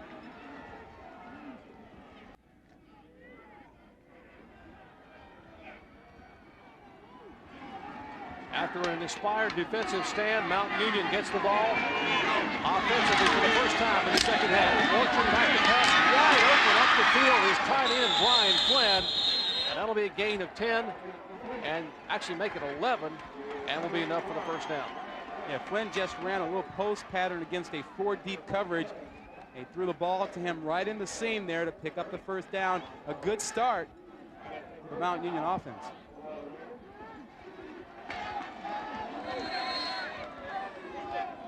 He just joined us. 45 points in the first half between these two teams, 624 yards of total offense. There were 30 first down. 6 consecutive possessions resulted in touchdowns. Fair pass in the back, Eric Brock. He has some running, stumbles forward up near midfield, make it down about the 46, 47-yard line. Great balance by Eric Brock. Almost lost his feet, would have been about a 3 or 4 yard gain. As it was, he made it about a 9-yard gain. Yeah, you know, it was the great call against the right defense. There was some blitzing going on, and they got outside with that. Had there not been the kind of shoestring tackle there, they might have gone a long way. Now Union coming back, moving the ball effectively now on their first drive of the second half. Those are the eyes of Bill Borchert, the junior All-American quarterback.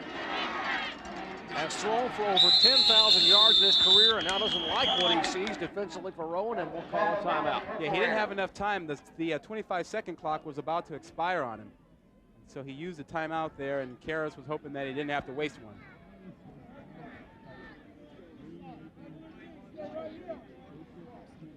While he talks it over with Larry Karras. Move out there. I'm sure Karras would rather he call the timeout than use up a play. Well, early in his career, he called the audible a little too often, but now he's settled down and doesn't use it very much. Yeah, well, he didn't want to blow the second and short that time because the clock was running out, so he did use the timeout. Not a bad effort. This is really the area on the field where they like to throw the ball deep. Well, the NFL's best pregame show, NFL Countdown, every Sunday at 11:30 a.m. has Chris Berman and the gang preview all the action.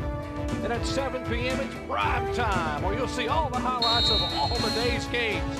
And coming up at 8 o'clock, we'll be in Jacksonville as Mark Brunell and the Jaguars take on the Seattle Seahawks. That's Mike Patrick and Joe Theismann. A lot of NFL action coming your way on Sunday. Inside give to Evans.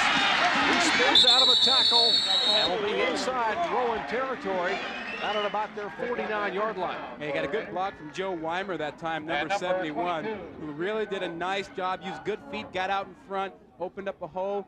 Evans got in behind him. First down. I still expect Mount Union to go up top pretty soon here. They like to throw the ball deep when they're right around midfield. 4 wide receivers, single setback. That is Eric Brock in the backfield. Motion to Evans. Now Borchert, he said, looking downfield, has a receiver, and it is Knestrick. And he will make the catch inside the Rowan 35-yard line. Well, Knestrick is really very impressive. He was voted as the outstanding receiver in his conference this season. Watch him run down the defensive back. When you make the defensive back turn his hips, that is when you break away from him. And that's exactly what he did. He keeps his feet in bounds, catches the ball. Very nice job. And a great timing pass by Bill Borchert.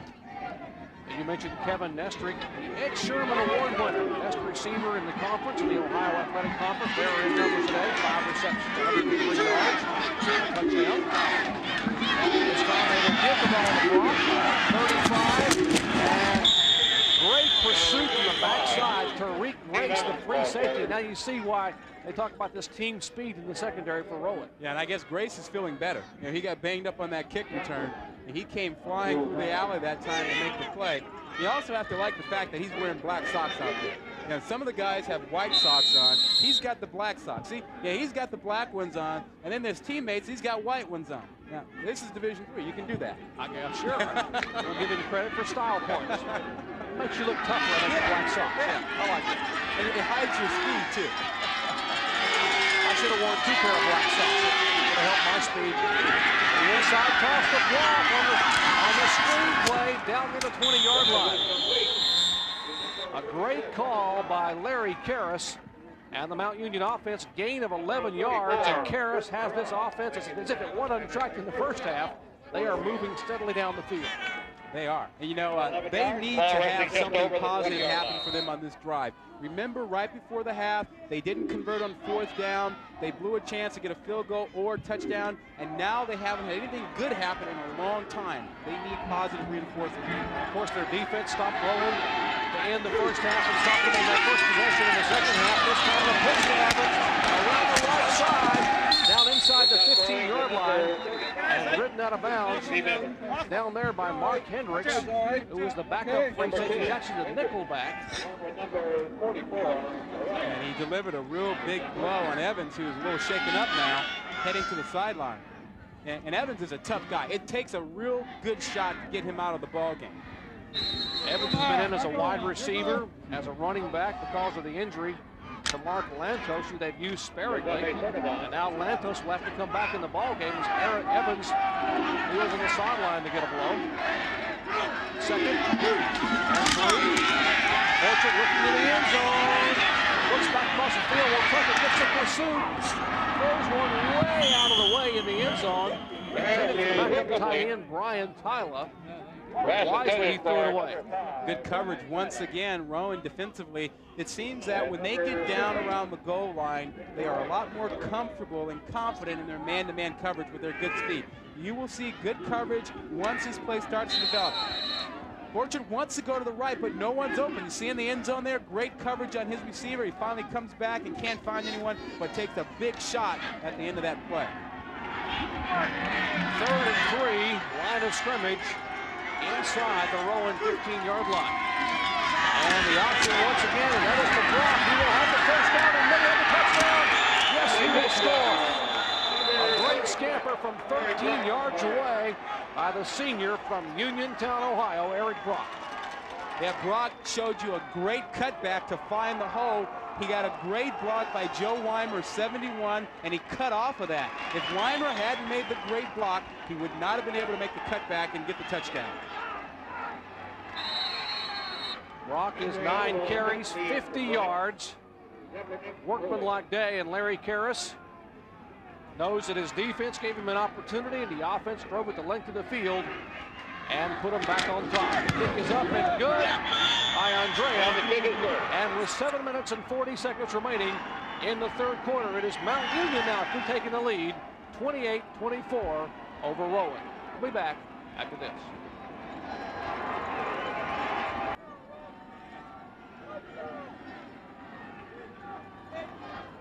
Back Back at Salem Stadium in the Roanoke Valley here in Virginia. Beautiful day, a little bit brisk, but otherwise clear. And there's the young man who just scampered 13 yards, Eric Brock, for the go-ahead touchdown for Mount Union. His 8th touchdown of the season. His first run in the season. High end-over-end kick by Bill Andrea, taken down on the 15-yard line.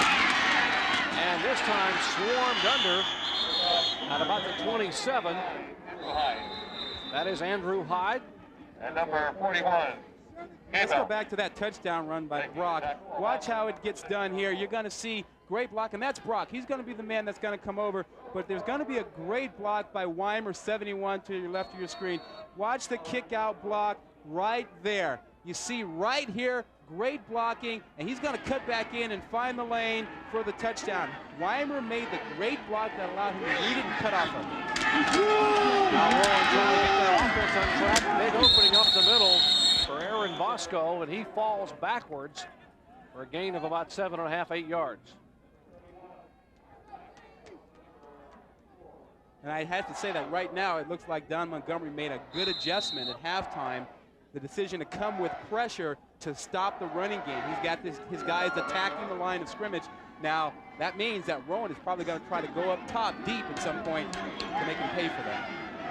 All right, we'll see if the split backs and Lister back the pass, looks downfield, gets some pressure, and he will be sacked as Mike Paycheck, the senior from Kent, Ohio, comes in to make the sack.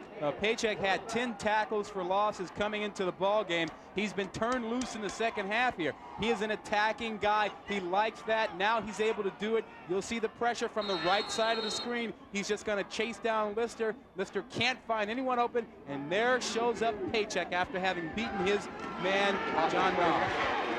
Well, the Rowan offense now struggling here in the second half. Their first possession, unable to put points on the board. This is their second possession after Mount Union drove the length of the field and put 7 up. 3rd and 9 after the loss of 7 yards. Lister has a receiver. He can't hang on. It wouldn't have been enough for the first down anyway. Incomplete. Pass intended for Eugene Foster. And that will bring up a punting situation. Boy, did you say punting? That's where they snap it back and the guy kicks it, right? Oh, okay. Yeah, I haven't seen one in so long. I'm not sure what it is. And there was one in the first half, but this is only the second one of the ball game. And the first punt by Rowan. Tim Huckle, who led the New Jersey Athletic Conference in yards punting this year, averaging almost 36 yards a punt. You can tell he hasn't been busy because his uniform is clean. He'll get the kickoff. Kevin Knestrick back from his own 27-yard line, dodges one. Defender can't get by another one, and that's where Mount Union will take over at their own 30-yard line. So with 5 minutes, 57 seconds remaining here in the third quarter, it is Purple Raiders by 4 over Rowan.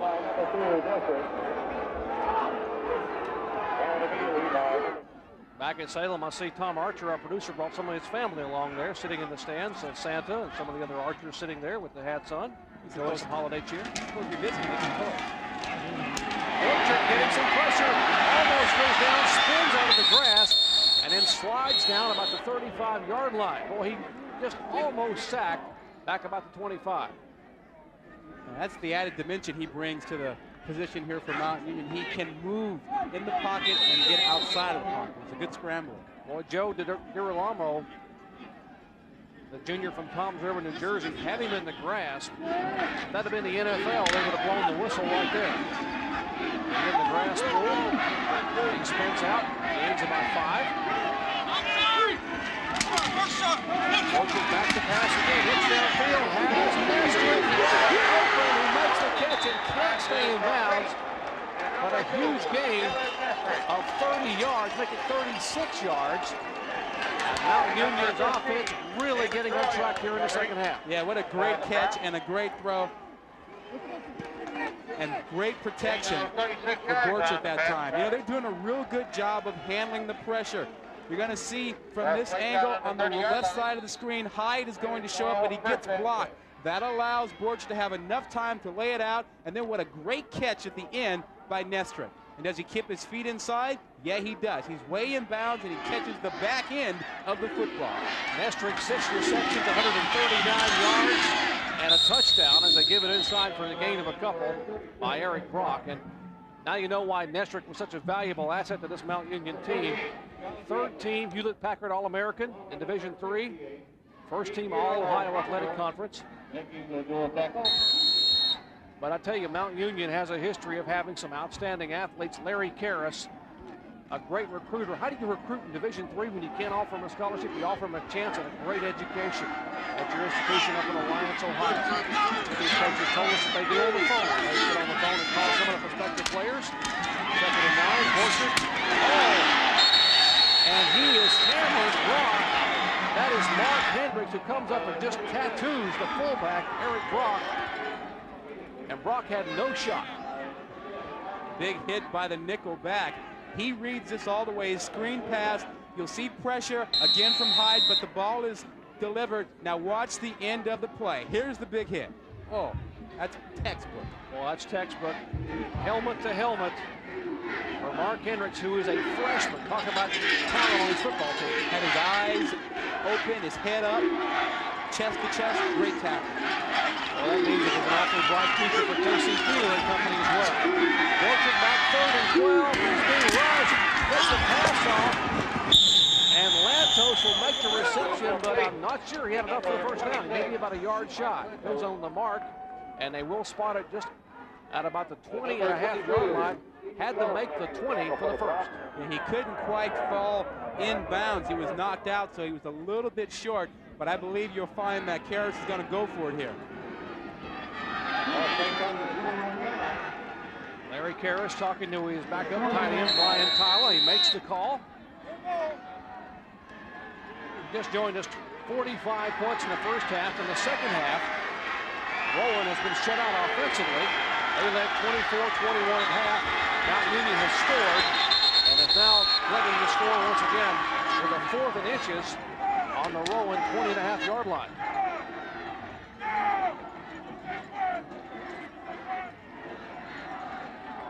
Well, I agree with this decision here because, you know, they're in a position where there's a short amount of yardage again. Their offense is moving well. Go ahead and try it.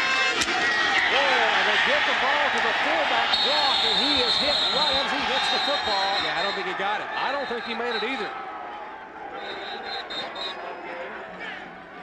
What a lick. Looked like DeLawrence Woodards, the left tackle, came in there and put a helmet on the helmet, and Rowan holds. Well, that's the second time they haven't made it, and that's just a case of the defensive front beating the offensive front. And Woodards makes a nice play coming off the corner, but the 2 inside tackles really stuff things right up front. You see there's nothing happening, nowhere to go, and then the quick effort from the outside by John Gavlik to come over, and Woodard was also in there at number 59. Well, we saw what a defensive stand did for Mount Union here at the beginning of the second half, and now Rowan's defense rises to the occasion. But offensively, they still are struggling. Maybe a yard at best on that give to the fullback. Yeah, 2 yards on the play. You're wondering why we're calling some of the same names on both offense and defense in this Division III game. It's because these teams are only allowed to dress 48 players. A lot of these guys play defense, offense. Lister is hit, hits the ball away. But Mike Paycheck, once again, who had the sack just moments ago, comes back in, the senior. But we talked about the 48-player limitation, and really, all year long, a lot of these teams are able to play 60 players, sometimes even 100 players. They allow to travel 80 at times, but when they come to the championship games, they can only dress 48. Yeah, and look at the difference in Division III. There are no scholarships in Division III.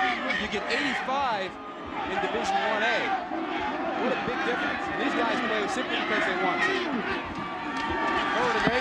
Lister getting some pressure, scrambles away, and he's shoved out of bounds at about the line of scrimmage. And that will bring up a punting situation for Rowan. Yeah, Doc, talking about those 48 players and the lack of scholarships, you know, the coaches told us that they have to have self-motivated players because they have no control. They cannot force a guy to go to the weight room and work out. They can't even force him to come to practice. And what are you going to tell them? I'll pull your scholarship? Well, you don't have a scholarship, Coach. Oh, you're right, yeah. Yeah. You know, so you have to have peer pressure and self-motivation to be able to play in Division III. Number 6. Can you imagine some of the Division I coaches facing a situation where they didn't have any control over players? Coaches love control. I don't want to think about it. I know the guys we played for wouldn't like it very much. Not at all. Looks like the ball went up the side of his foot. May have been touched a little bit as he goes down on a poor kick. And Mount Union will have great field position after a 35-yard punt. Let's check in on the sidelines with Melissa Stark. Well, Jerry, as you've mentioned, back in 1993, the Purple Raiders beat the Rowan College 34-24. And here is the young man that led them there, Jim Ballard. Jim, is this history repeating itself? I think so. I think that our offense is really coming out the second half and opening things up, and I think our defense is really taking a big stride, and they're really starting to step it up as shown. We've stopped them on consecutive drives. 3 and out, and I think our offense is going to take the ball down the series and make it 35-24 Mount Union. How would you evaluate Bill Borchert's performance thus far? I think Bill Borchert's played an outstanding game, as seen right there on that pass. He's really stepped it up. He's very poised. He's only in junior, and I think he's played a real good game. All right, thanks a lot. Let's take it back up to the booth. I tell you what, great play-by-play there by Jim Ballard. Thanks a lot, Melissa. Jim Ballard, by the way, as you see that completion, we'll look at it once again. Yeah, play-action pass. Borchert finds his man wide open as they fooled him with the play-action pass, and this pass is completed right in front of Ballard. He is right there to the right watching it, and as you heard on the interview, he was doing the play-by-play as the pass came down. Jim Ballard in 1993 won the Gagliardi Trophy, which is synonymous with the Heisman Trophy. Basically, it's the most valuable player in Division III. He played in this game as the best player in Division III and had the best game of his life, and they won by 10 points. So he's excited for his teammates. That's that 51-yard completion. This time the pitch to Evans, and he does a heck of a job to hang on to the football. Yeah, because he ran into Mr. Gavlik. And he's the guy that's been stepping up, making big plays for them when we all thought it was going to be Andre Hyde, number 29. Hyde has been handled. They focused on him. Gavlik is starting to make plays in the backfield, and they need that out of him right now. You know, John Gavlik was a free safety in high school. There's a look at John Gavlik. He came out as a freshman and didn't come out last year as a redshirt freshman, decided not to play football. This year comes back as a sophomore. He has gotten bigger and stronger. He was moved from the secondary to an outside linebacker position. Here's Borchert to pass. Has the receiver Evans inside the 5-yard line. He'll be marked out of bounds at the 4. I tell you one thing, this is a well-conceived offense they have with Mount Union. Down around the goal line, they really make the defense work. They run the crossing routes, they run people off, they run some pick plays. It's like there's always an option down here for Borchert. That man, Larry Karras, knows a thing or two about offensive football. You know, Larry Karras never gets overly excited, always so composed on the sidelines. Reminds you a lot of the guy you played for, Bill Walsh. Oh yeah, Bill was always cool with that. Bill never, ever got upset. Oh, and with that, we'll talk about the fact that it is 3rd down and goal, touchdown, Purple Raiders. Steve Evans, the senior from Amanda, Ohio, a 4-yard reception. And now Mount Union showing why we compared them to the Florida Gators with regard to their offensive power. Well, it's what you have to do down here. Take advantage of the opportunities. Borchert certainly did. You'll see him roll to his left this time, come out and find his man right there out of the backfield. Evans got him isolated on the linebacker. That's an advantage and a great fingertip catch, about the 5th we've seen today from the Mount Union receivers. Right on the money. And the kick up by Andrea, and the margin becomes 11. So with 1 minute and 29 seconds remaining here in the 3rd quarter, the Purple Raiders move ahead by 11 over Rowan. You know, you said that man was calm and cool on the sideline. You're absolutely right. He has taken a page out of Bill Walsh's book, which is he's remained calm and cool and think a play or two ahead. Always in control of your emotions, ready to handle the stress of the situation. never add to it yourself. You know, if you want to recruit some great football players at Mount Union, you ought to look at some of these cheerleaders. Now, every time they score, they do push-ups. And remember, folks, Mount Union scored 613 points this year. There's some awfully strong folks down there doing push-ups. Yeah, what I want to know is, you know, where's Melissa? And she needs to be down there working out with them. We're only talking about 35 push-ups, Melissa. She skipped our workout yesterday. Oh, what a hard burner we've got. And that young man right there, the reception for the touchdown, Steve Evans, who was staggered about 3 or 4 minutes ago after a lick on the sidelines, comes back in the game, carries the football, catches the passes, and the senior will remember this day in Salem, Virginia. We're starting to see that Mount Union offense really come to life now, just as Jim Ballard said it would. Got it going. Now the challenge is the Mount Union defense. Will they be able to come back out and continue to stifle Rowan in the second half here? You saw some long faces, but on the Rowan bench a moment ago, but they know this game is far, far from over. High over in kick. And up the middle, looks like Andrew Hyde. He'll bring it up over the 30, near the 35-yard line. Now remember, there was a situation mid-season for Rowan in which they were getting blown out in the ball game, and they came back in the second half. They didn't win the ball game, but it kind of turned their season around. It was an emotional turn that Casey Keeler told us about back when they played Southern Connecticut. One of the 2 losses they had this year. That one coming back on October 12th. They were down 34-0 at half. And he took his players into the end zone. We're going to go to the locker room and said, we are going to talk about what's going to happen in the next 30 minutes. And they came out and shut out Southern Connecticut in the second half.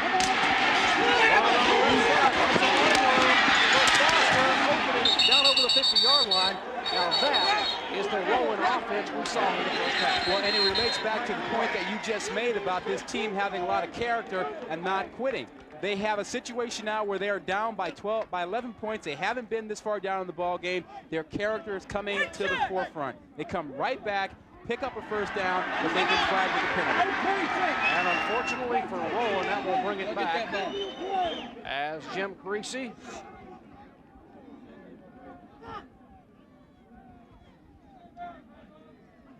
our referee from the ODAC conference.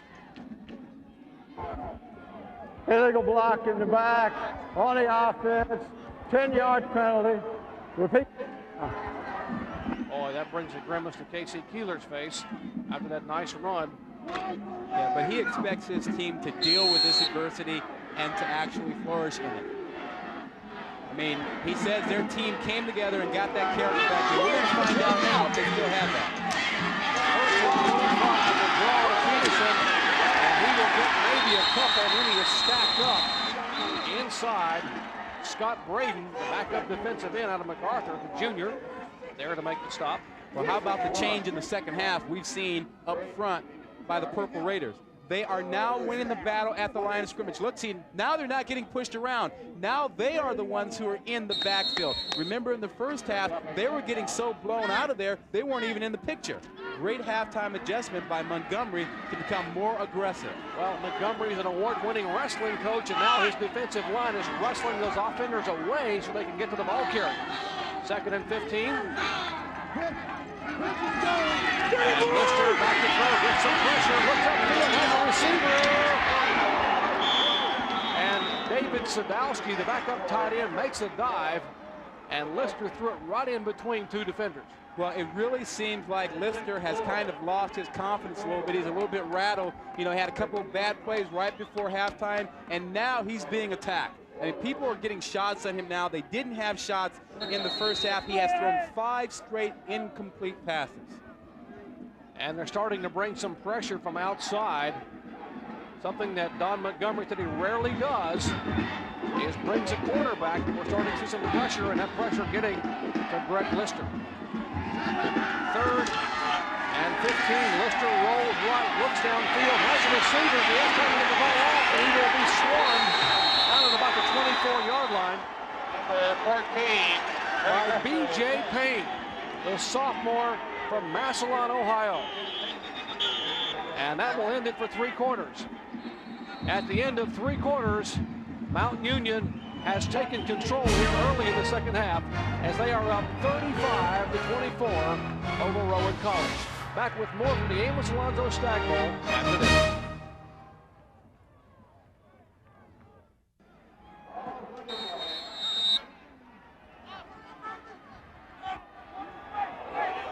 Well, some youngsters enjoying exciting Division III college football. It's a national championship game being played here in Salem, Virginia. Been a beautiful week here in Salem, here in the Roanoke Valley, and a great turnout in this 24th annual Amos Alonzo Stagg Bowl. Jim Huckle back to punt. Low end-over-end kick, short kick taken by Kevin Knestrick inside the 50, and he will be chased out of bounds down at about the 44-yard line. Well, if you're wondering why the Rowan offense is struggling when they're trying to throw the ball, take a look at what happens to their tight end down there. That's Dorsey, number 11. Watch him come off the line of scrimmage. He gets bumped, and then Mark Black, number 31, just rides him and beats him up. That's the guy that Lister wants to throw to. And Dorsey is their leading receiver in this ball game. He's the guy that they are looking for. They can't find him right now, and it's resulting in sacks and incomplete passes. You know, Mount Union has owned the third quarter. Take a look at Dorsey's numbers. No receptions, no yards, and they certainly miss him immensely on the offense. Borchert looking downfield as a receiver. Touchdown! Reiko Gollate. And I was just about to say that Rowan needs to hold him here and not let him get any further away. And this time quickly they score. 45 yards. Bill Borchert to the junior Gollate. Yep, and he went and made a great play once again like he did in the first half with a big catch. Barnell Johnson, number 19, got beat, and that's a situation where you take the pass interference. You go ahead and grab the guy. Don't give up the big touchdown. If you're a corner and this guy can out-jump you, don't let him do it. Go ahead, take the flag, take the 15-yard penalty, and give your team a chance to come back. Watch the push-off right here with the right hand, but go ahead and grab him. Go ahead and grab him and take the penalty because you're beat. And the extra point is up and good. And the second half continues true to form as Mount Union owned the third quarter. And they start out here with just seconds gone in the fourth with 7 more.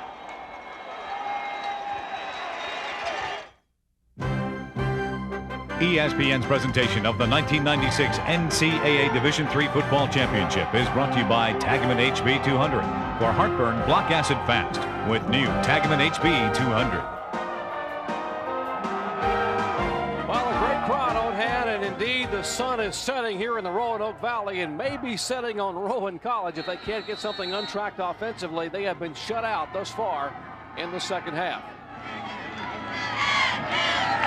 Andrea kicks it off, and Tariq Grace will take it on his own 5-yard line. 15, 20, 25, spun around up near the 28-yard line, and that's where he will finally be corralled at about the 28. Let's go down to Melissa Stark. All right, Jerry. Well, Mount Union players are pumped up. They're all smiles, waving to the fans, getting the crowd back into the game. And as for the Rowan side, well, players seem to be playing the blame game. And a lot of long faces over here. The momentum has definitely shifted.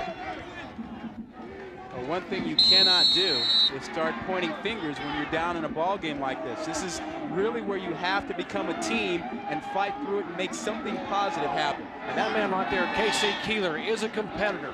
He will not quit, neither will his kids. Lister, this time the inside toss to Bosco. 40, 45, 50. Bosco on the sideline.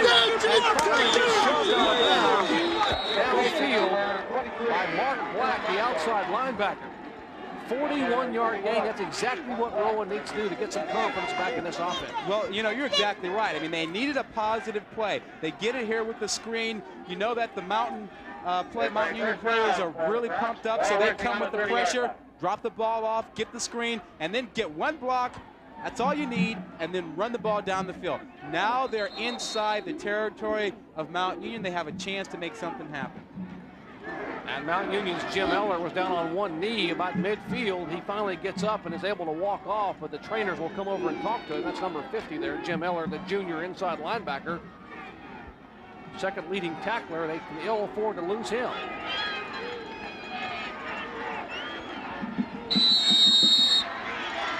Take a look at the Stagg Bowl records they took today. 915 yards. And they're not done. The old record of 914 yards back in 1977. As Foster gets the carry. Well, by scoring the last couple of times, what Mount Union has done is really sort of taken away or changed the game plan for Rowan. Remember in the first half how they were pounding the ball and really killing them? Well, now they've got to throw the ball a little bit more. So the running game is less important now for Rowan. That man, Casey Keeler, needs points. Well, they're down by 18 with less than 14 minutes to go in the game. Still plenty of time on the clock as both of these offenses are dead. Lister sidesteps and throws the interception. Outfield. And the turnovers, that is not what they needed. As Mike Bergbacker, number 43, is a linebacker who Lister just did not see. He didn't see him moving from left to right, tried to force the ball in there, and it wasn't good. This is textbook, do not force a pass. He's getting pressured, he doesn't see to the left side, and he just throws for his tight end, who is triple covered. Well, the pass intended for Jason Dorsey, not for Bernbacher, obviously, but there's a penalty on the play. The question is, when was the penalty called? After the change of possession? And apparently it was. On a return, illegal block in the back, 10 yards from the spot of foul, first down. And so it will be Mount Union football. Yeah. Well, did you see there's a second turnover. They've both been interceptions that Lister has thrown. And, you know, this is a guy we talked about at the top of the show. Melissa mentioned how he really wanted to play well in this ball game. He had a tough game last year, had the bad ribs, and he comes out in this game and he's made 2 mistakes. Really hard for a guy who wanted to redeem himself from last year.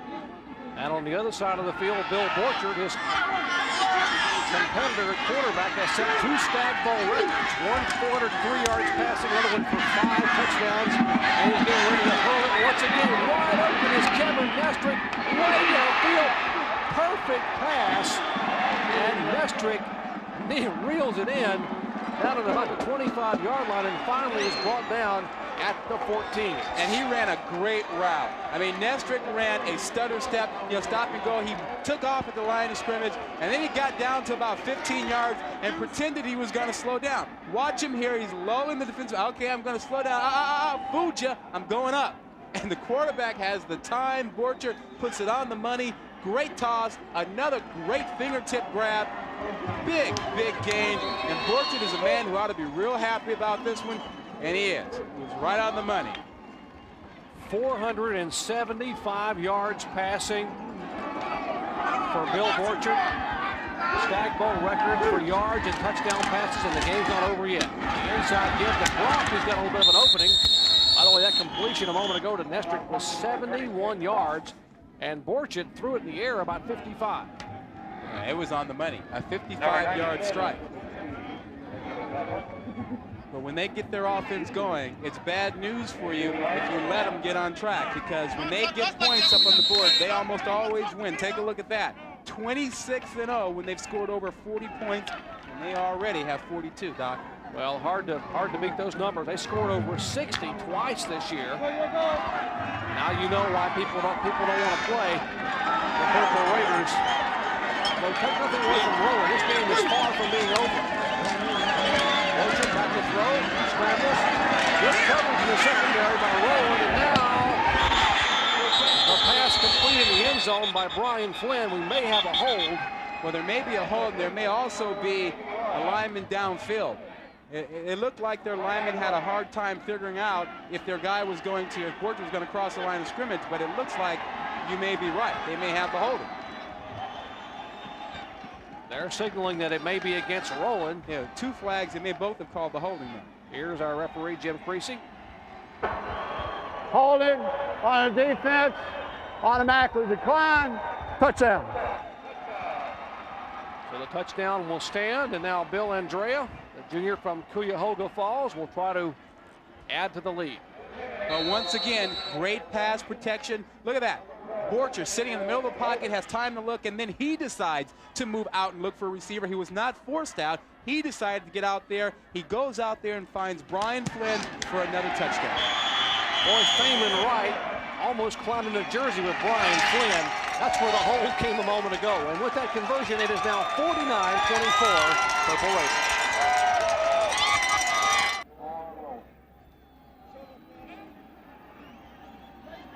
Getting set to kick off once again. Boy, it has been all Mount Union here in the second half. 28 points on the board thus far, and we still have over 12 minutes to play in this one. And Rowan has not scored a point in the second half. Only 2 first downs for the Profs. And the Rowan Profs certainly believed that they were physically stronger than Mount Union and that they could push them around a little bit. Well, they're getting pushed around right now. There's a man who's had just an incredible day. A career afternoon for Bill Borchert, setting a couple records, 6 touchdown passes, 487 yards passing. High end-over-end kick to Rick Grace from his own goal line. Backward, 20, 25, 30. And that's a talented young man there, a 4.5 40 from the free safety. And on his own, got about an extra 8 or 9 yards. Now we can check and see if Lister kind of calms down out there. They need him to play better in the fourth quarter.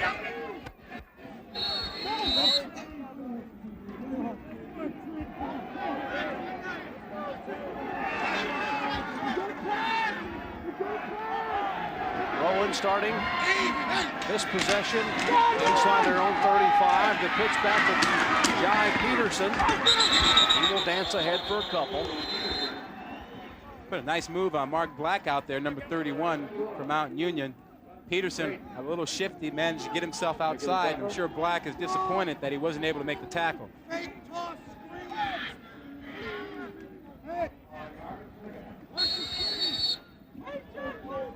If the name Rowan College is not all that familiar, it used to be Glassboro State in New Jersey and was changed a few years ago.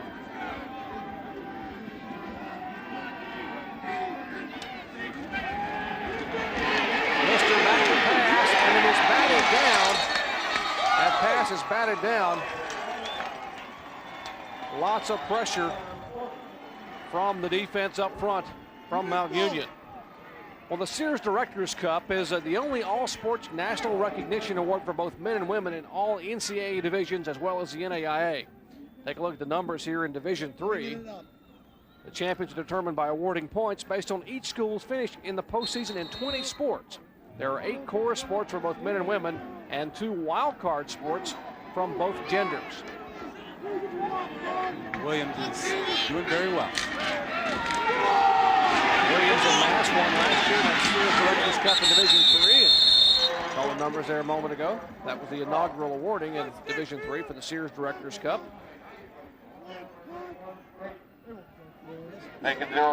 Another fourth down call here for Rowan.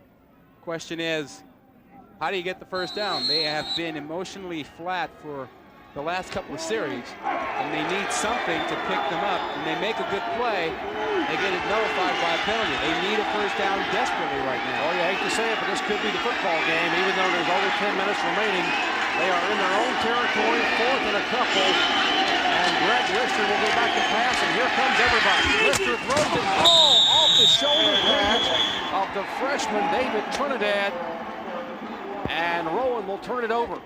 Well, he had him out there. Lister put the ball on the money. Trinidad just dropped the ball, trying to make a spectacular catch and keep his feet in bounds. Left his feet. They don't get the first down. Truly disappointing for Lister. He needed to make a play. He did everything he could right here. Put the ball right there. There you see Trinidad. Couldn't come up with it. Would have been a first down. Boy, and B.J. Payne came through the line of scrimmage. That guy must have gone to the same face painter that B.J. Payne used, because he came right across the line of scrimmage and pancaked the offender trying to get the Lister. Now Union on offense. Motion by Reiko Gollate. And now going to run the football.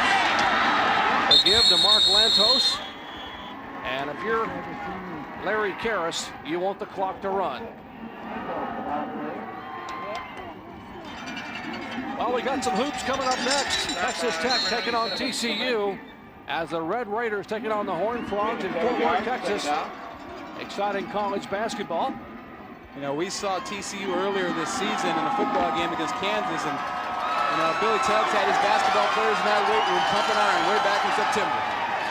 Great place to visit Fort Worth. We were down there for TCU and SMU on our Thursday night package.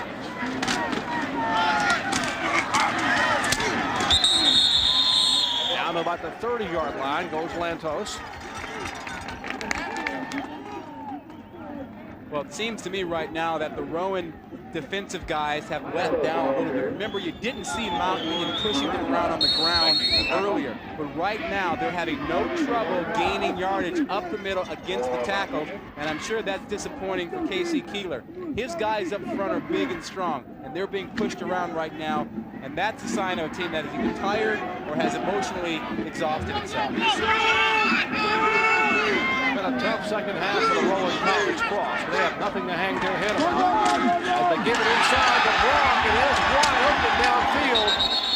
He is finally brought down, but not until he gets inside the 20, down near the 15. You know, when I watch the defensive tackles for Rowan up front, you're going to see them get handled right away. 94, 97, great blocking, and they just can't make plays. You see the reaching right there at that time by number 94, Thomas Howard, who's only a freshman, playing high. These guys seem to be not as intense as they were a little while ago, and I can't blame them when they're down like this, but you got to play harder at the end of ball games. You got to finish it strong.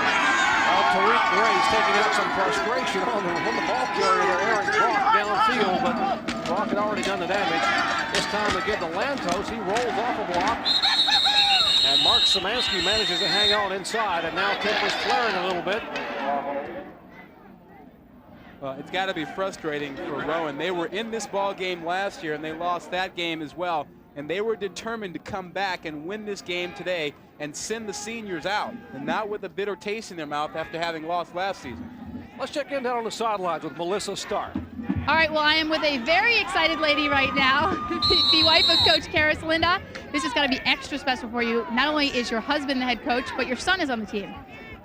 It's a great team. I'm proud of this team. I'm proud of my husband. I'm proud of my son, but I'm proud of this team. They are a team. Were you worried in the first half? Well, I thought we'd come back, but sure. You know, I was, but we came back, and we came back in style. Now, is this as sweet as the first victory? Oh, I think my son being in here makes it a little different, but it's unbelievable. It's overwhelming. I don't think it's too early to say congratulations to you. All right, let's take it back up to the booth. Oh, there's Larry Karras. That's the father. And a moment ago, you saw Vince Karras. That's the son. And, of course, that was Linda Karras, Larry's wife. They have 3 children, Vince, Faith, and Jan, the 2 younger ones, the younger daughters. And a class individual. What a great football coach. We asked him yesterday what it's like to have his son on the team. Does he coach him? He says, well, yeah, it's a little different. I yell at him, but I yell at the other players too.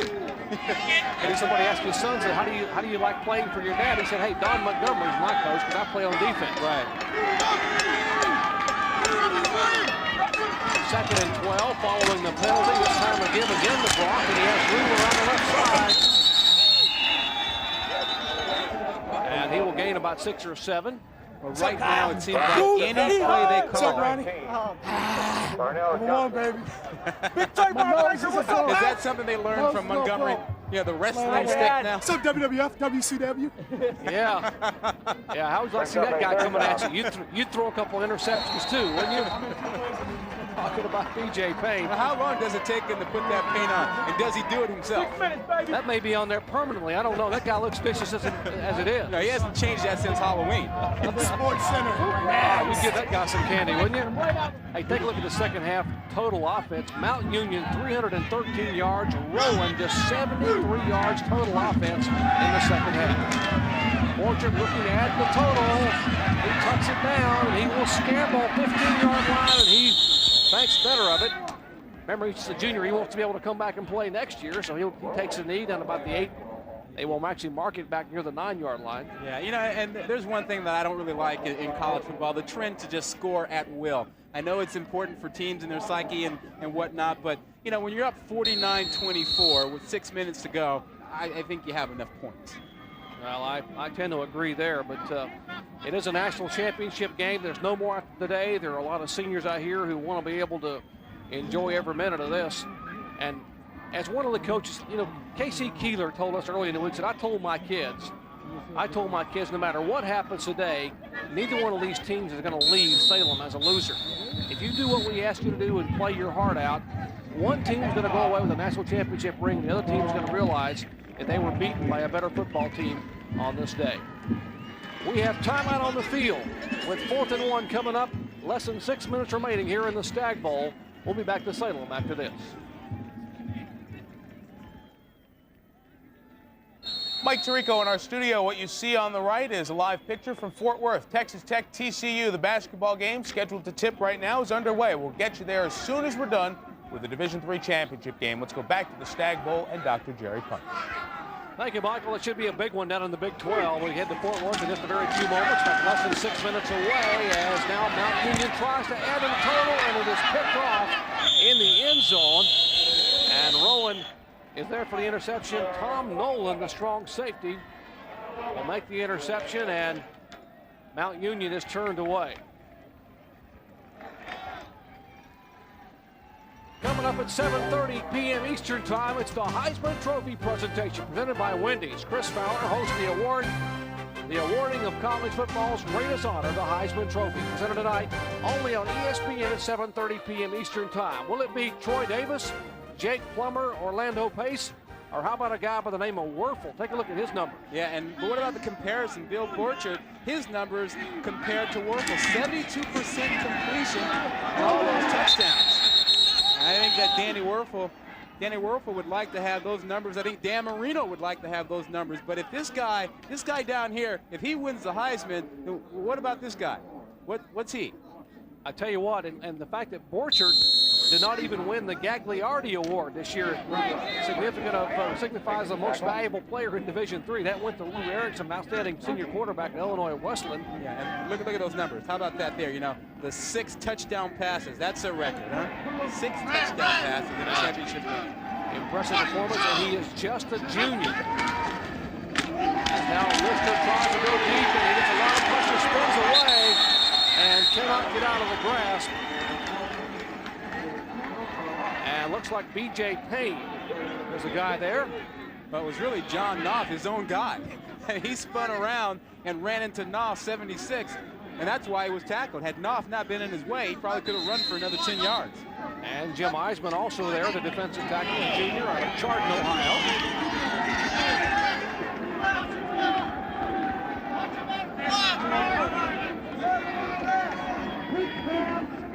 Less than 5 minutes to play here in the 24th annual Amos Alonzo Stagg Bowl. Greg Lister dodges one. If they're going to stop, and he will be tagged from behind. Oh, my heavens, what a lick. And he's slow getting up, too. He took a big hit there. And the ball looked like it was recovered by Scott Braden, 91. I don't know who made the hit, but it was huge, and it was that was Vince Karras that came in from the defensive end position, who made that lick from behind. The 5th sack.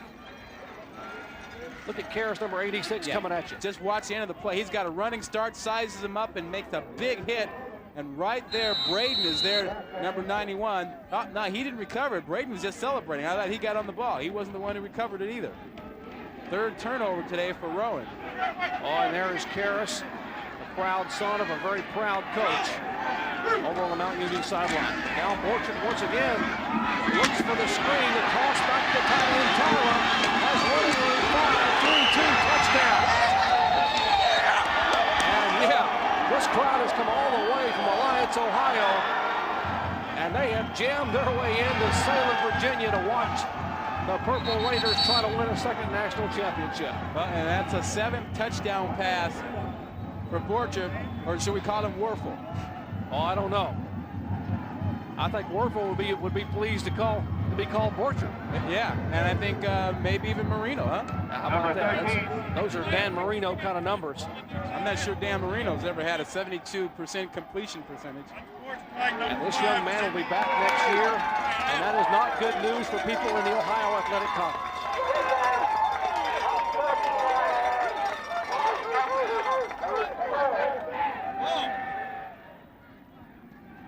for these guys, they felt this way before. They felt this way last year. They know the feeling. They're going to have it again. And they certainly have nothing whatsoever to hang their head about. A very, very young football team. We're talking about the Rowan Profs. There are only 7 seniors on the whole football team and only 4 start.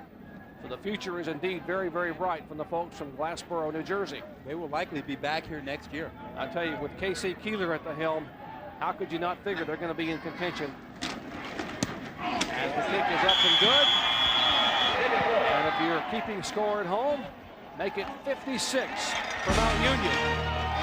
56-24. Mount Union over Rowan with less than 4 minutes remaining here in the Stagg Bowl. We'll be back.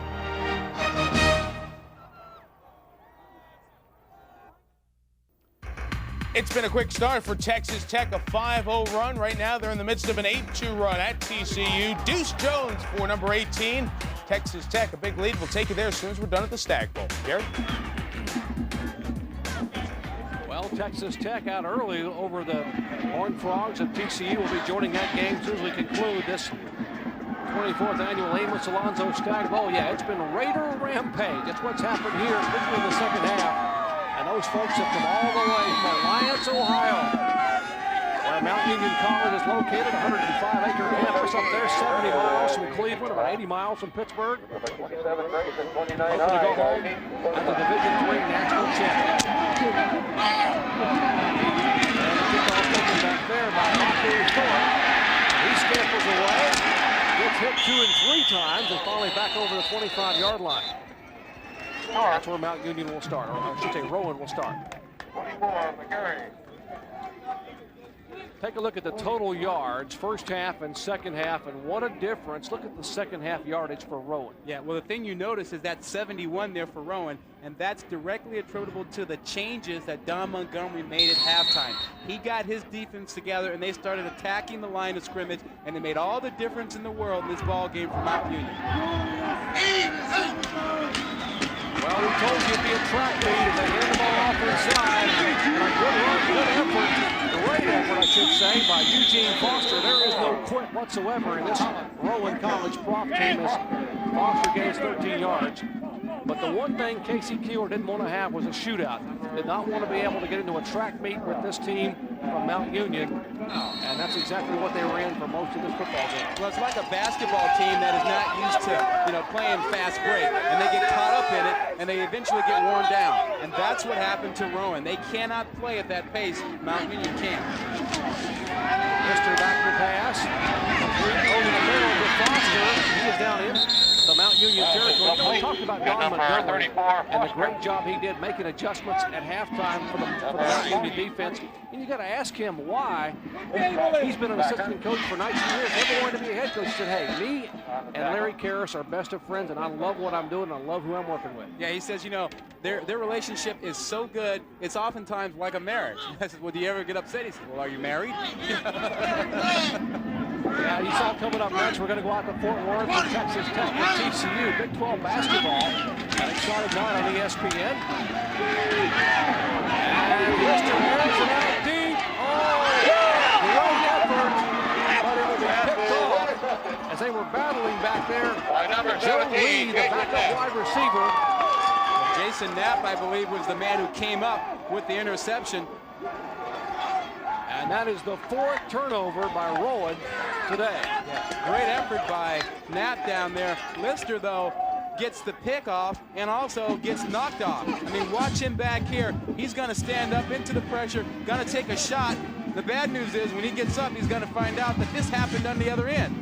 Lee could not come up with it. It bounces off his pads, and Knapp plays the old tip drill, picks off the pass. Boy, when the ball is bouncing your way, it's bouncing your way. And Jason Knapp is falling down and looks up, and the ball is dropped on his lap. Less than 3 minutes to play. We will be going out to Fort Worth, Texas to join Big 12 college basketball. As the celebration already beginning here in Salem, Virginia, and I've got to believe they're celebrating back in Alliance, Ohio. As there goes the purple Raiders flag. Go with it. A 32-point lead, less than 3 minutes to play. And the 1996 Division III National Championship will belong to Mount Union. And Kevin Knestrick has come on to quarterback Mount Union now, the sophomore who has been backing up Borchert all season long. We'll get a chance to play in this ball game. We'll get a chance to see the end of this before we tune in to the TCU Texas Tech basketball game out there in Texas. And don't forget, coming up later tonight, 7:30 p.m. Eastern, we'll have the Heisman Show, sponsored by Wendy's. Chris Fowler will be there. We'll see who will be named Division I College Football Player of the Year. Let me ask you about that. Would you vote for Danny Werfel or Jake Plummer? I tell you, Troy Davis? I think that for what Werfel has done for his football team this year and the way you brought him back, with the exception of the Florida State game, which he played as well as they could play, he would get my vote. It's a hard vote to argue with. I like Jake Plummer. And what he and Bruce Snyder have done out there at Arizona State this year is absolutely tremendous. The way Plummer has won so many ball games late, and in overtime. I like what he's done. I don't care about the real big stats. You can't argue with either one. Exactly. Plummer, how about the young man from Iowa State? Troy Davis, 2,000 yards rushing. Incredible effort. Byron Hansford, Texas Tech. We're going to watch their basketball team in a moment. They're very talented, but what a job they've done on the football field this year with Spike Dykes. And Orlando Pace. And the guy who gets overlooked and is not back there, Warwick Dunn, who had a tremendous year in big games for Florida State. Probably made a difference in their team against Florida. And folks here in Virginia think that a guy by the name of Tiki Barber should have gotten a look at what he did for the Cavaliers this year, but heck, since we're going to include a lot of other people on the list, let's put you and Mike Tirico. Ice bath to Larry Karras. That's certainly one he will not mind. And they got Don Montgomery, and certainly a deserving. He gets a big hug from B.J. Payne. And Montgomery looks like he's about half the size of those guys, but he is huge when it comes to coaching. Oh man, that's a happy guy. Back up, please. So we can get a replay now. Watch the bucket. Watch the nice nifty move by Payne. Here comes. Well, but that's good technique because all the other guys moved out of the way, and they gave him a clear shot. So it was a good play. They practiced that one. They executed it very well. And what a job that man has done. 41-year-old Don Montgomery. He's the defensive coordinator. You've got to believe his phone's got to be ringing. Someone in Division III is going to want him as a head coach. Yeah, well, I want to know this. How do you get both coaches? Shouldn't one coach kind of alert the other? I've been hit already with the water. Look out. Well, I tell you what, right now they're just too busy celebrating, hugging the players. Remember, folks, these are not scholarship athletes. They get no money based on their athletic ability to go to college. They get a chance to go get a quality education at Rowan College or at Mount Union or any of the Division III schools, but no scholarships. They play this game because they love the game of football. A lot of parents swallow hard when their sons say, champ, I want to play football, and it's going to cost you 18 grand. Everybody? What's up, Trey? Daddy?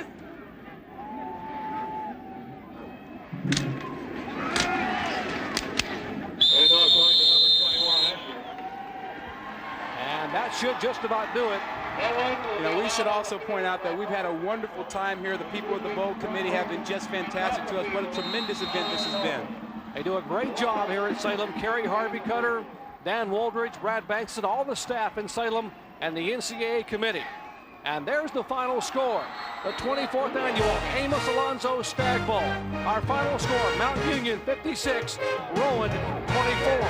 This has been a presentation of ESPN, the worldwide leader in sports. Remember, Big 12 basketball coming up next. Congratulations to the Purple Raiders.